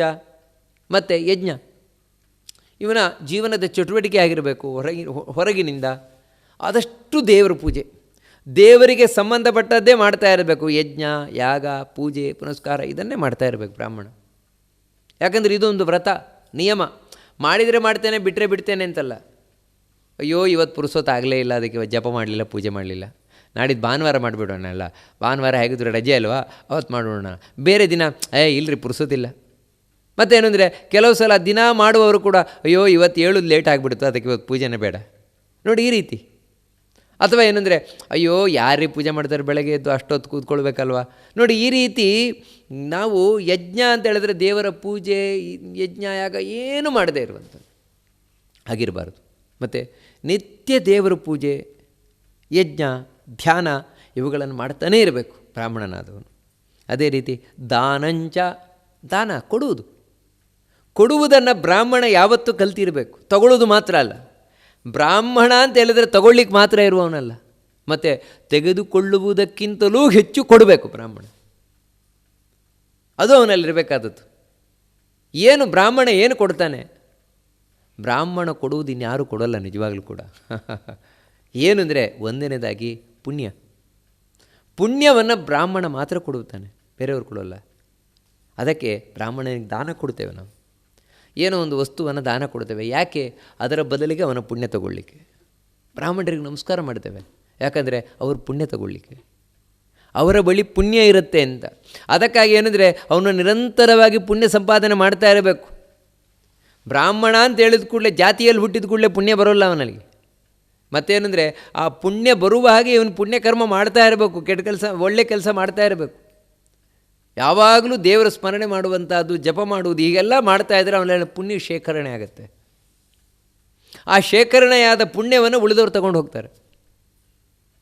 ಇವನು ಅಲ್ಲ, ಅವನು ಸ್ವಂತಕ್ಕೇನಿಲ್ವಾ, ಅವನು ಮಾಡ್ತಾನೆ ಇರ್ತಾನೆ. ಬ್ರಾಹ್ಮಣ ಬೇಕಾದಷ್ಟು ಮಾಡ್ತಾನೆ ಇರ್ತಾನೆ. ಯಾವ ರೀತಿ ಜೇನು ತಾನು ಜೇನುತುಪ್ಪವನ್ನು ಮಾಡ್ತದೆ. ಯಾರು ಬರ್ತಾರೆ, ಜೇನುತುಪ್ಪನ್ನು ತಗೊಂಡು ಹೋಗ್ತಾರೆ. ಅಯ್ಯೋ ಪಾಪ, ಅದಕ್ಕೆ ಆಹಾರವೇ ಇಲ್ಲ ಅಂತ ಹೇಳಿದ್ರೆ, ಆಹಾರ ಇಲ್ಲದ್ರೆ ಸಾಯಬೇಕಿತ್ತದು. ಜೇನುನೊಣ ಸಾಯೋಲ್ಲ ಅದು. ಮತ್ತು ಇನ್ನೊಂದು ಕಡೆ ಮತ್ತೆ ಜೇನುಗೂಡನ್ನು ನಿರ್ಮಾಣ ಮಾಡುತ್ತದೆ. ಅಲ್ಲೂ ಯಾರೋ ಬಂದು ಜೇನುಗೂಡನ್ನು, ಈ ಹಾರ್ಟಿಕಲ್ಚರ್ ಅಂದರೆ ಯಾರು ಮನೆಯಲ್ಲಿ ಜೇನನ್ನು ಸಾಕ್ತಾರಲ್ವ, ಅವ್ರು ಹಾಗೆ ಆ ಜೇನುತುಪ್ಪ ತೆಗಿತಾ ಇರ್ತಾರೆ. ಅಯ್ಯೋ ಅದು ಸತ್ತೋಗ್ಬಿಡಲ್ವ ಅದು ಅಂತ ಹೇಳಿದ್ರೆ, ಹೌದು ಅದಕ್ಕೆ ಬೇಕಾಗಿದ್ದನ್ನು ತೊಗೊಳ್ತದೆ, ಅದು ಉಳಿದದ್ದನ್ನು ಹಾಕ್ತದಲ್ಲಿ. ಅದೇ ರೀತಿ ಯಾವತ್ತೂ ಕೂಡ ಬ್ರಾಹ್ಮಣನಾದವನು ತಾನು ಸ್ವಂತಕ್ಕೂ ಪುಣ್ಯ ಸಂಪಾದನೆ ಮಾಡ್ತಾನೆ, ಉಳಿದವ್ರಿಗೆ ಕೊಡಲಿಕ್ಕೂ ಪುಣ್ಯ ಸಂಪಾದನೆ ಮಾಡ್ತಾನೆ. ಅದನ್ನು ಮಾಡ್ತಾನೇ ಇರಬೇಕು ಅವನು, ಅದನ್ನು ಕೊಡ್ತಾ ಇರಬೇಕು. ಇದು ದಾನ, ಒಂದು ರೀತಿ ಕೊಡುವಂಥದ್ದು. ಎಲ್ಲಕ್ಕಿಂತ ಮುಖ್ಯವಾಗಿ ವಿದ್ಯೆಯನ್ನು ಬ್ರಾಹ್ಮಣ ಕೊಡ್ತಾನೆ. ಜ್ಞಾನ ಇರುವುದು ಬ್ರಾಹ್ಮಣನ ಬಳಿ, ಅದಕ್ಕೆ ಅವನು ಕೊಡ್ತಾನೆ. ಅದು ಹೇಗೆ ದಾನವಾಗಿ, ಅದಕ್ಕೆ ವಿದ್ಯಾ ದಾನ ಹೊರತು ವಿದ್ಯೆ ಅನ್ನೋದು ವ್ಯಾಪಾರ ಅಲ್ಲ.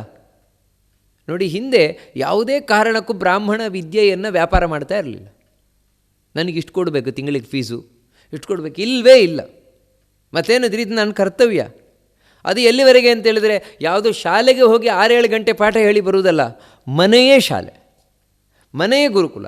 ಆ ಮನೆಯಲ್ಲಿ ಹಲವು ವಿದ್ಯಾರ್ಥಿಗಳನ್ನು ಇಟ್ಟುಕೊಂಡು ಅವರಿಗೆ ಊಟ ವಸತಿ ಎಲ್ಲವನ್ನು ಕೊಟ್ಟು, ವಸ್ತ್ರವನ್ನು ಕೊಟ್ಟು ಪಾಠ ಹೇಳಿಕೊಡ್ತಾ ಇದ್ದ ಬ್ರಾಹ್ಮಣ. ಆದರೆ ಬದಲಿಗೆ ಏನು ತಗೊಳ್ತಾ ಇರಲಿಲ್ಲ. ನಿಮಗೆ ಎಲ್ಲಿವರೆಗೆ ಅಂದರೆ, ಆ ವಿದ್ಯಾರ್ಥಿಗಳು ಯಾರು ಅಲ್ಲಿ ಇವನ ಮನೆಯಲ್ಲಿ ವಿದ್ಯಾರ್ಥಿಗಳು ಇರ್ತಾಯಿದ್ರು, ಅವ್ರಿಗೆ ಅವ್ರ ಮನೆ ಕಾಂಟ್ಯಾಕ್ಟೇ ಇರ್ತಾ ಇರಲಿಲ್ಲ 12 ವರ್ಷಗಳ ಕಾಲ. ಫೀಸ್ ಕೊಡೋದು ಎಲ್ಲಿಂದ, ಫೀಸ್ ತರೋದು ಎಲ್ಲಿಂದ?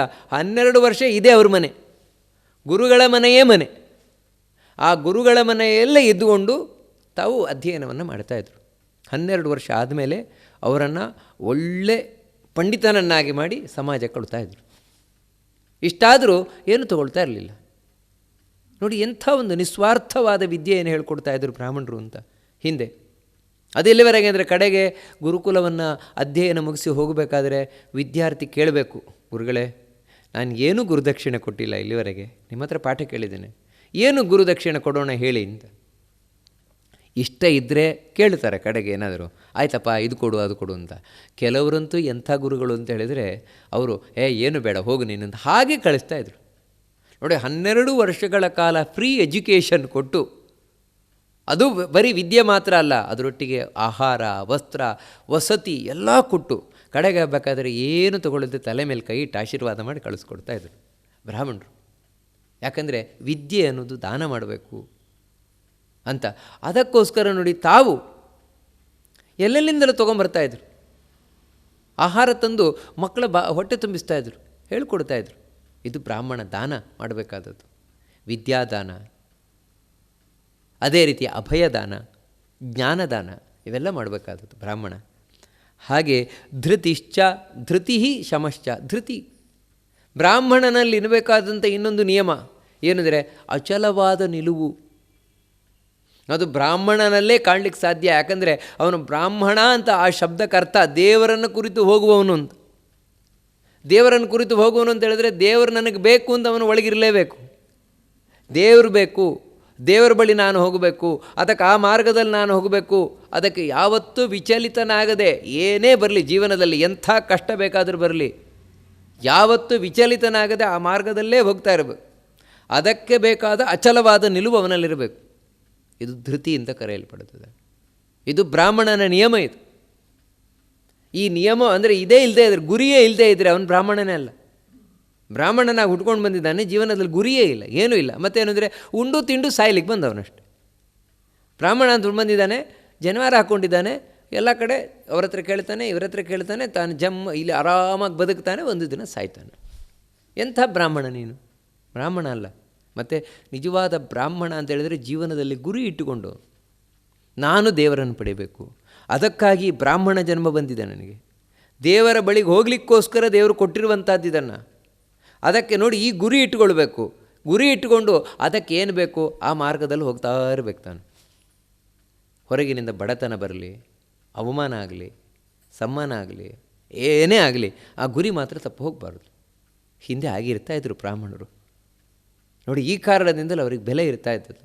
ನಿಮಗೆ ಎಲ್ಲಿವರೆಗೆ ಅಂತೇಳಿದ್ರೆ, ಅದಕ್ಕೆ ರಾಜರುಗಳ ಬಳಿಗೂ ಹೋಗ್ತಾ ಇರಲಿಲ್ಲ ಬ್ರಾಹ್ಮಣರು. ಅನೇಕ ಮಂದಿ ಬ್ರಾಹ್ಮಣರು ಕಷ್ಟಪಟ್ಟರು ಸರಿಯೇ, ಯಾಕಂದರೆ ರಾಜ ಹೋದರೆ ಕೊಡ್ತಾನೆ, ಕೊಡಲ್ಲ ಅಂತಲ್ಲ, ಹೋಗಲ್ಲ, ಬೇಡ ನಮಗೆ ಅಂತ, ಬೇಡ, ಮತ್ತು ದೇವರು ಕೊಟ್ಟದ್ದು ಸಾಕು ನಮಗೆ ಅಂತ ಹೀಗೆ ಬದುಕ್ತಾಯಿದ್ರು ಬ್ರಾಹ್ಮಣರಾಗಿರುವಂಥವ್ರು. ಯಾಕಂದರೆ ನಮಗೆ ದೇವರ ಬಳಿ ಹೋಗೋದು ಮುಖ್ಯ ಅಂತ. ಇದು ಧೃತಿ ಬಹಳ ಮುಖ್ಯವಾಗಿ. ಮತ್ತು ಶಮಶ್ಚ, ಬ್ರಾಹ್ಮಣನಲ್ಲಿ ಇರಬೇಕಾದಂತಹ 12ನೆಯ ಗುಣ ಇದು. ತುಂಬ ಮುಖ್ಯವಾದ ಗುಣ ಏನಂತೇಳಿದರೆ ನಂಬಿಕೆ. ದೇವರಲ್ಲಿ ನಂಬಿಕೆ ಅದು ಬಹಳ ಮುಖ್ಯವಾಗಬೇಕು. ನಿಷ್ಠೆ ಅದು ಬಹಳ ಬೇಕಾದದ್ದು.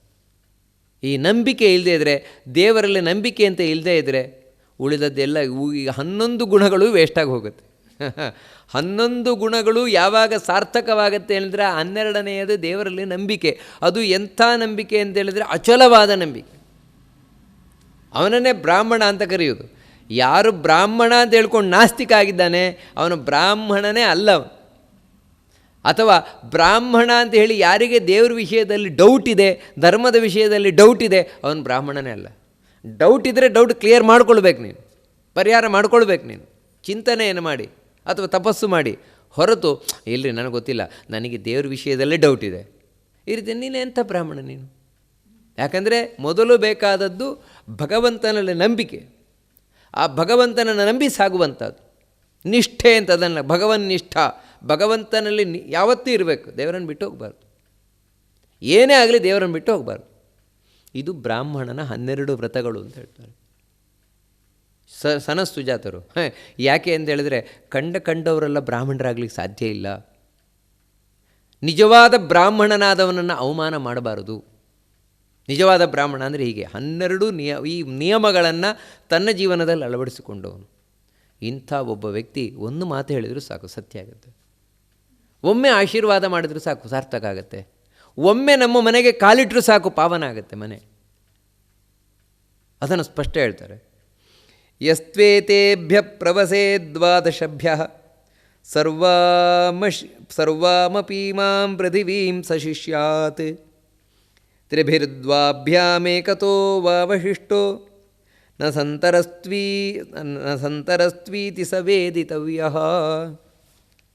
ಈ 12 ಗುಣಗಳು ಯಾರಲ್ಲಿದೆ, ಯಾವ ಬ್ರಾಹ್ಮಣನಲ್ಲಿದೆ, ಅವನು ಎಷ್ಟು ಸ್ಟ್ರಾಂಗ್ ಆಗಿರ್ತಾನೆ, ಎಷ್ಟು ಪ್ರಬಲವಾಗಿರ್ತಾನೆ ಅಂತ ಹೇಳಿದ್ರೆ ಸನತ್ಸುಜಾತರು ಹೇಳ್ತಾರೆ, ಬೇಕಿದ್ರೆ ಅವನು ಇಡೀ ಭೂಮಿಯನ್ನು ಆಳ್ತಾನೆ. ಅವನನ್ನು ಭೂಮಿಯನ್ನು ಬೇಕಾದರೂ ಆಳುವಷ್ಟು ಅವನಲ್ಲಿ ತಾಕತ್ತಿರ್ತದೆ ಅಂತ ಹೇಳ್ತಾರೆ. ಆ ಬ್ರಾಹ್ಮಣನಲ್ಲಿ ಅಷ್ಟು ಶಕ್ತಿ ಇರ್ತದೆ. ಆದರೆ ಆಳ್ಲಿಕ್ಕೆ ಹೋಗಲ್ಲ ಅವರು. ಯಾಕಂತ ಹೇಳಿದ್ರೆ ಇಲ್ಲ ನಮಗದು ಹೇಳಿದ್ದಲ್ಲ ಅಂತ, ಅದು ಕ್ಷತ್ರಿಯರಿಗೆ ಹೇಳಿದ್ದು, ನಮ್ಮ ಕೆಲಸ ಅಲ್ಲ ಅಂತ ಅವ್ರು ಆಳ್ಲಿಕ್ಕೆ ಹೋಗಲ್ಲ. ಆದರೆ ಆಳ್ಲಿಕ್ಕೆ ಆಗೋಲ್ಲ ಅಂತಲ್ಲ, ಆ ತಾಕತ್ತು ಇರ್ತದೆ ಅವರಿಗೆ. ಅಂದರೆ ಇಡೀ ಭೂಮಂಡಲವನ್ನು ಆಳುವುದು ಅಂತೇಳಿದ್ರೆ ಸಾಮಾನ್ಯದ ವಿಷಯವ, ಅಷ್ಟು ಇರ್ತದೆ ಅವರಲ್ಲಿ ಶಕ್ತಿ. 12 ಗುಣ ಇರುವವನಲ್ಲಿ ಯಾರಿರ್ತಾರೆ ಇವತ್ತು? ಈ 12 ನಿಯಮಗಳನ್ನು ಅಳವಡಿಸ್ಕೊಂಡವ್ರು ಯಾರಿದ್ದಾರೆ? ಯಾರು ಅಂದರೆ ಸತ್ಯ ಹೇಳುವವರು, ಜ್ಞಾನ ಇರುವಂಥವರು, ಇನ್ನು ಇಂದ್ರಿಯ ನಿಗ್ರಹ. ಇವೆಲ್ಲ ಎಲ್ಲಿ ನೋಡಲಿಕ್ಕಾಗತ್ತೆ? ಸುಮ್ಮನೆ ನಿಮ್ಗೆ ಕೇಳಲಿಕ್ಕಷ್ಟೇ ಅಂತ ನೀವು ಹೇಳಿದರೆ, ಅದಕ್ಕೆ ಸನತ್ಸುಜಾತರು ಹೇಳ್ತಾರೆ 12 ಇಲ್ಲದೇ ಇದ್ದರೆ ಒಂದು ಪಕ್ಷ 3-4 ಇದ್ದರೂ ಸಾಕು ಈ ಗುಣಗಳು. ಇಲ್ಲ 2 ಇದ್ದರೂ ಸಾಕು, ಹೇಗಾದರೂ ಉದ್ಧಾರ ಆಗ್ತಾನೆ ಮನುಷ್ಯ. ಯಾವುದಾದ್ರೂ ಒಂದಿದ್ರೂ ಸಾಕು, ಕಡೆ ಪಕ್ಷ ಉದ್ಧಾರ ಆಗ್ತಾನೆ. ಇವಾಗ ಒಂದು ಜ್ಞಾನ ಅಂತ ಒಂದಿದ್ರೂ ಸಾಕು, ತಿಳ್ಕೊಂಡಿದ್ರೂ ಸಾಕು, ಉದ್ಧಾರ ಆಗ್ತಾನೆ. ಹೌದ್ರಿ ತಿಳ್ಕೊಂಡಿದ್ದಾನೆ, ಆದರೆ ಮಾಡೋದು ಮಾತ್ರ ಅನ್ಯಾಯನೇ, ಹೇಳೋದು ಸುಳ್ಳೇ ಹೇಳೋದು. ಎಷ್ಟೊತ್ತನ್ನು ನಾವು ಕೇಳ್ತೇವೆ, ಏನು ರೀ ಇವರೆಲ್ಲ ಇಷ್ಟು ಶಾಸ್ತ್ರ ತಿಳ್ಕೊಂಡು ಈ ರೀತಿ ಸುಳ್ಳು ಹೇಳ್ಬೋದಾ? ನಮಗಾದರೆ ಏನೂ ಗೊತ್ತಿಲ್ಲಪ್ಪ, ಇವರು ಶಾಸ್ತ್ರ ತಿಳ್ಕೊಂಡವರು ಇವರು ಸುಳ್ಳು ಹೇಳ್ಬೋದಾ? ಸಾಮಾನ್ಯ ಇಂಥ ಪ್ರಶ್ನೆ ನಮಗೆ ಜೀವನದಲ್ಲಿ ಬರ್ತದೆ. ಹಾಗಿದ್ರೆ ತಿಳ್ಕೊಂಡವರು ಸುಳ್ಳು ಹೇಳ್ತಾರಲ್ವ? ಇಲ್ಲಿ ತಿಳ್ಕೊಳ್ಬೇಕಾದದ್ದೇನಂತ ಹೇಳಿದ್ರೆ, ಅವನು ನಿಜವಾಗಿ ತಿಳ್ಕೊಂಡಿದ್ರೆ ಸುಳ್ಳು ಹೇಳ್ತಾನೆ ಇರಲಿಲ್ಲ ಅವನು. ಮತ್ತೇನೆಂದರೆ ಅವನು ತಿಳ್ಕೊಂಡಿಲ್ಲ, ಜ್ಞಾನ ಇಲ್ಲ, ತಿಳುವಳಿಕೆ ಇಲ್ಲ. ಅದಕ್ಕೆ ಅಲ್ರಿ ಮತ್ತೆ ಹೇಳ್ತಾರೆ, ಮಹಾಭಾರತ ರಾಮಾಯಣ ಎಲ್ಲ ಹೇಳ್ತಾರೆ, ಚೆನ್ನಾಗಿ ಹೇಳ್ತಾರೆ, ಸುಳ್ಳು ಹೇಳ್ತಾರಲ್ಲ ಮತ್ತೆ ಅಂತ ಹೇಳಿದ್ರೆ ನೋಡಿ, ಕೇವಲ ಪುಸ್ತಕ ಓದಿದ ಕೂಡಲೇ, ನೆನಪು ಇಟ್ಟುಕೊಂಡು ಕೂಡಲೇ, ಬಾಯಲ್ಲಿ ಹೇಳಲಿಕ್ಕೆ ಬರ್ತದೆ ಅಂತ ಹೇಳಿದ ಕೂಡಲೇ ಆ ವ್ಯಕ್ತಿಯಲ್ಲಿ ಜ್ಞಾನ ಇದೆ ಅಂತ ಅರ್ಥ ಅಲ್ಲ. ಮತ್ತು ನಿಜವಾದ ಜ್ಞಾನ ಅನ್ನೋದು ಯಾವ ರೀತಿ ಇರ್ತದೆ ಅಂತ ಹೇಳಿದ್ರೆ, ಅದು ಒಳಗೆ ತಿಳುವಳಿಕೆಯಾಗಿದೆ ಅಂತ ಹೇಳಿದ್ರೆ ಆ ಜೀವನದಲ್ಲಿ ಬದಲಾವಣೆ ಆಗೇ ಇರ್ತದೆ. ಆ ವ್ಯಕ್ತಿಯ ಬದುಕಿನಲ್ಲಿ ಬದಲಾವಣೆ ಆಗಲೇಬೇಕು ಜ್ಞಾನದಿಂದ. ಯಾಕಂದರೆ ಬೆಳಕು, ಜ್ಞಾನ ಅನ್ನೋದು ಬೆಳಕು, ಒಳಗಿನ ಬೆಳಕು. ಆ ಬೆಳಗಿನ ಬೆಳಕು ಯಾವಾಗ ಕಾಣಿಸಿಕೊಳ್ಳುತ್ತೋ ಕತ್ತಲೆ ನಾಶ ಆಗಲೇಬೇಕು, ಕೊಳಕು ಹೋಗಲೇಬೇಕು. ಅದರಿಂದಾಗಿ ಮನುಷ್ಯನಿಗೆ ಒಂದಿದ್ರೂ ಸಾಕು, ಅವನು ಹೇಗಾದರೂ ಉದ್ಧಾರ ಆಗ್ತಾನೆ, ಉಳಿದದ್ದನ್ನು ತಂದುಕೊಡ್ತಾನೆ. ಒಂದೂ ಇಲ್ಲದೆ ಇದ್ದರೆ ಪ್ರಯೋಜನ ಇಲ್ಲ ಅಂತ. ಅವನು ಬ್ರಾಹ್ಮಣನೇ ಅಲ್ಲ. ಇದರಲ್ಲಿ ಹೇಳ್ತಾ ಇರುವ ಯಾವ ಇಂದ್ರಿಯ ನಿಗ್ರಹ ಇಲ್ಲ, ಸತ್ಯ ಹೇಳುವ ಅಭ್ಯಾಸ ಇಲ್ಲ, ತಿಳುವಳಿಕೆ ಮೊದಲೇ ಇಲ್ಲ, ದೇವರ ಬಗ್ಗೆ ಒಂದು ಚೂರು ತಿಳುವಳಿಕೆ ಇಲ್ಲ, ಧರ್ಮದ ಬಗ್ಗೆ ಚೂರು ತಿಳುವಳಿಕೆ ಇಲ್ಲ, ತಿಳ್ಕೊಳ್ಬೇಕು ಅಂತಲೂ ಆಸಕ್ತಿ ಇಲ್ಲ.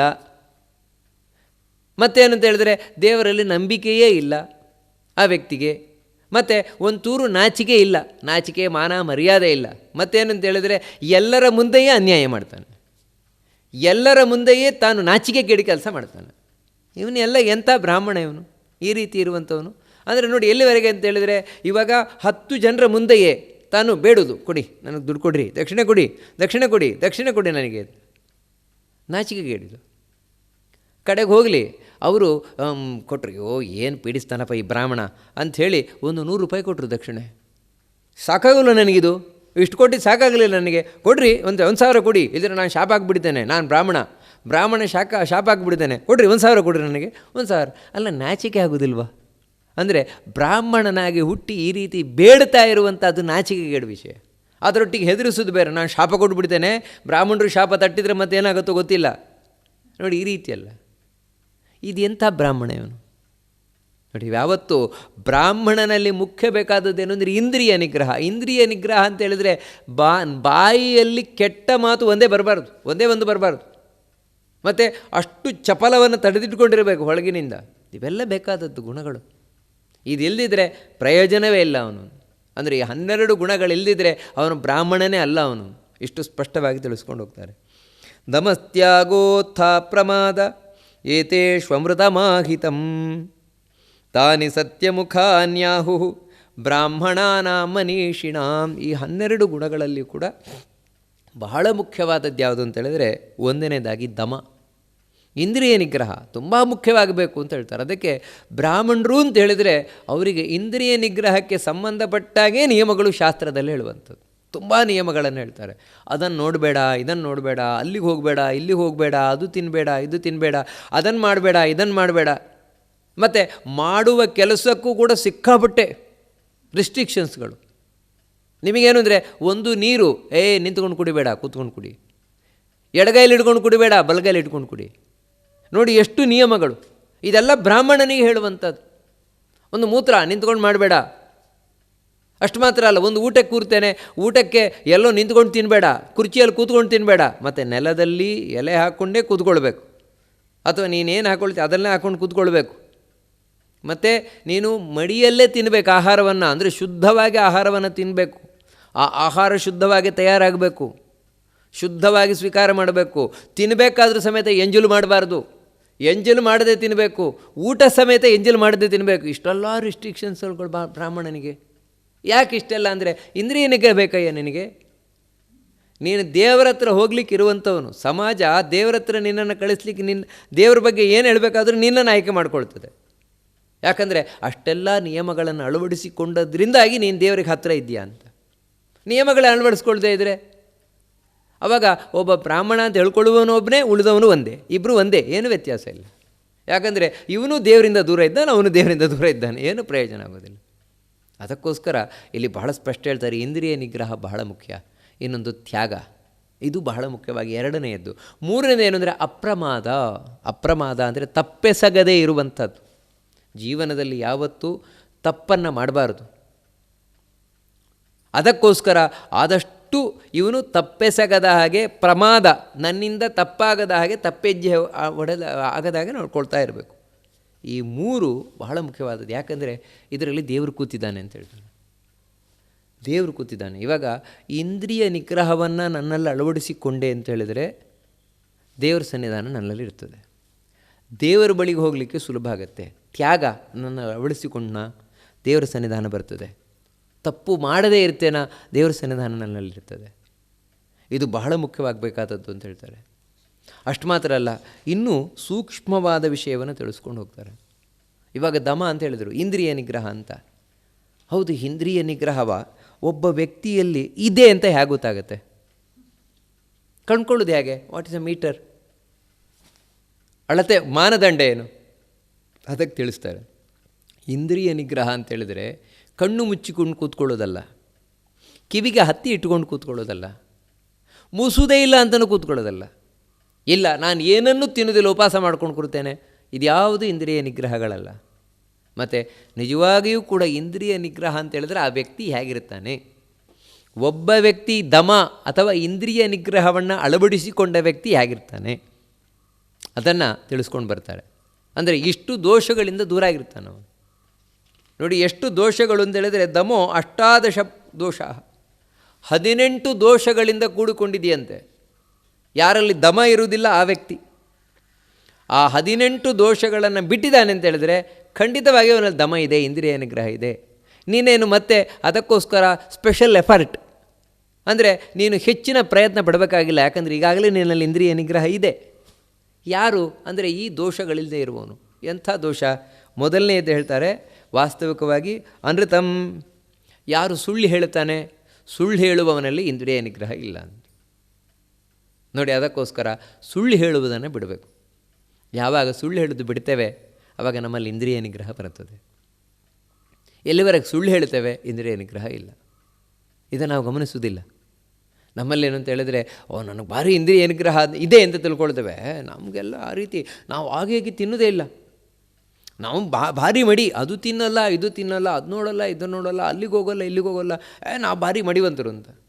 ಮತ್ತು ಬಾಯಲ್ಲಿ ಹೇಳೋದು ಮಾತ್ರ ಸುಳ್ಳೆ.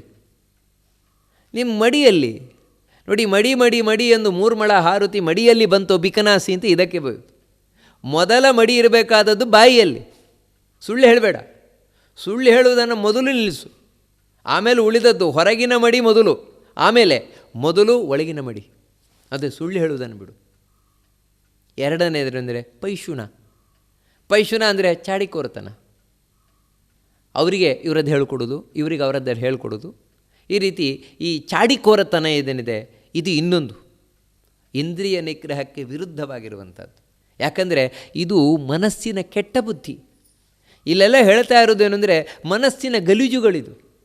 ಯಾವ ವ್ಯಕ್ತಿ ಸುಳ್ಳು ಹೇಳ್ತಾನೆ, ಸುಳ್ಳು ಹೇಳ್ತಾ ಇರುವ ವ್ಯಕ್ತಿಯ ಮನಸ್ಸು ಗಲೀಜಾಗಿದೆ ಅಂತಲೇ ಅರ್ಥ. ಗಲೀಜಾಗಿರೋದಕ್ಕೆ ಅವನು ಸುಳ್ಳು ಹೇಳ್ತಾ ಇರೋದು. ನಿಮ್ಮ ಮನಸ್ಸು ಶುದ್ಧವಾಗಿದೆಯಾ? ನಿಮಗೆ ಸುಳ್ಳು ಹೇಳಲಿಕ್ಕೆ ಮನಸ್ಸು ಬರಲ್ಲ. ನೋಡಿಬೇಕಿದ್ರೆ ನೀವು ಒಂದೊಮ್ಮೆ ಸುಳ್ಳು ಹೇಳುವ ಪ್ರಸಂಗ ಬಂದರೂ 10 ಜನ ಹೇಳಿದ್ರು, ಹೇಳು ಸುಳ್ಳು ಹೇಳಿ, ಏನಾಗಲ್ಲ ತೊಂದರೆ ಇಲ್ಲ. ಯಾಕೋ ನನ್ನ ಮನಸ್ಸು ಒಪ್ತಾ ಇಲ್ಲ, ಯಾಕೋ ನನ್ನ ಮನಸ್ಸು ಒಪ್ತಾ ಇಲ್ಲ. ಇರಲಿ, 4 ಬೈತಾರಲ್ವ, ಬೈದರೆ ಬೈಲಿ, ತೊಂದರೆ ಇಲ್ಲ. ನಾನು ಸುಳ್ಳು ಹೇಳ್ಬಿಟ್ಟು ನಾನು ಸುಳ್ಳು ಹೇಳಲ್ಲ, ಸತ್ಯ ಹೇಳಿ. ಯಾಕಂದರೆ ಮನಸ್ಸು ಕೇಳೋಲ್ಲ, ಸುಳ್ಳು ಹೇಳಿ ಕೇಳೋಲ್ಲ. ಅದೇ ಇಂದ್ರಿಯ ನಿಗ್ರಹ ಇದ್ದಾಗ ಇಲ್ಲದೇ ಇದ್ದರೆ ಸುಳ್ಳು ಹೇಳೋದು ಸುಲಭ, ಸುಳ್ಳೇ ಬದುಕು. ಮತ್ತು ಚಾಡಿಕೋರತನ ಭಾಳ ಇಷ್ಟ ಆಗುತ್ತೆ ಕೆಲವರಿಗೆ. ಅದೇ ಈ ಚಾಡಿಕೋರತನ ಬಹಳ ಇಷ್ಟ. ಅದಕ್ಕೆ ಇವರದ್ದು ಹೋಗಿ ಅವ್ರ ಹತ್ರ ಹೇಳೋದು, ಅದಕ್ಕೊಂಚೂರು ಉಪ್ಪು ಖಾರ ಎಲ್ಲ ಹೆಚ್ಚಿ ಅವ್ರ ಹತ್ರ ಹೇಳೋದು.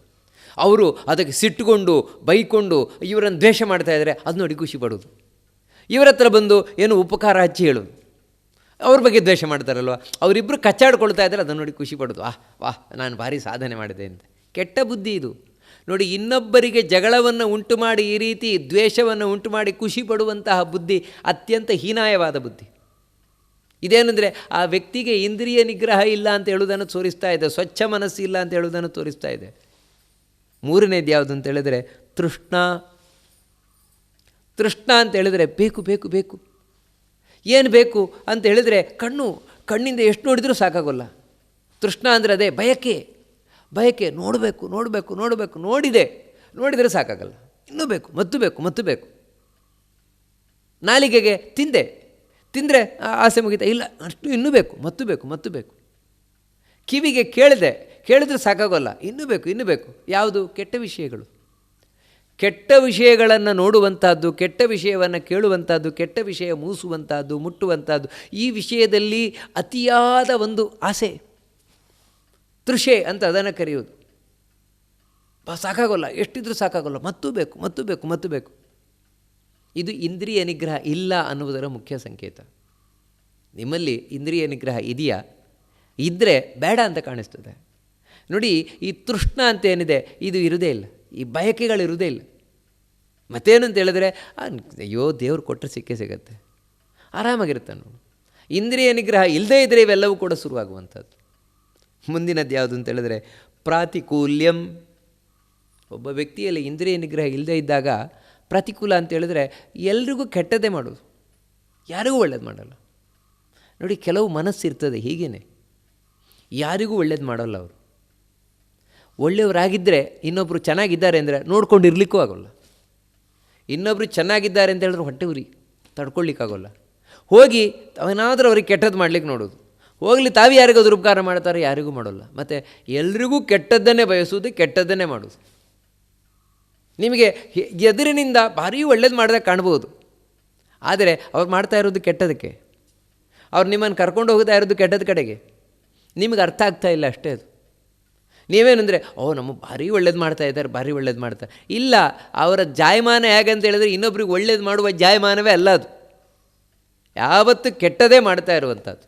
ಯಾಕಂದರೆ ಮನಸ್ಸು ಅಷ್ಟು ಹೊಲಸಾಗಿದೆ. ಈ ಹೊಲಸಾದ ಮನಸ್ಸಿನಲ್ಲಿ ಎಲ್ಲಿಂದ ಇಂದ್ರಿಯ ನಿಗ್ರಹ? ಅಂದರೆ ಇಂಥವ್ರ ಹತ್ರ ಎಲ್ಲ ನೀವು ಇಂದ್ರಿಯ ನಿಗ್ರಹವನ್ನು ಬಯಸಲೇಬೇಡಿ. ಇಂಥ ವ್ಯಕ್ತಿಗಳು ಒಳ್ಳೆಯವರು ಅಂತ ತಿಳ್ಕೊಳ್ಳೇಬೇಡಿ. ಅದನ್ನು ಹೇಳ್ತಾ ಇರುವಂಥದ್ದು.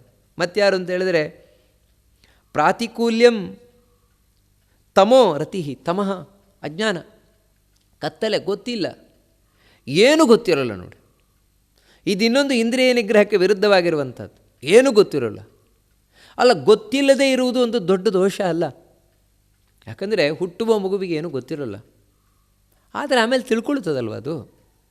ಇವಾಗ ಮಗು ದೊಡ್ಡತಾಗ್ತಾ ಇದೆ ಅಂತ ಹೇಳಿದ್ರೆ ಹುಟ್ಟಿದಾಗಿಲ್ಲ ಇದ್ದಾಗಲೇ ಹಾಗೆ ಇರ್ತದ?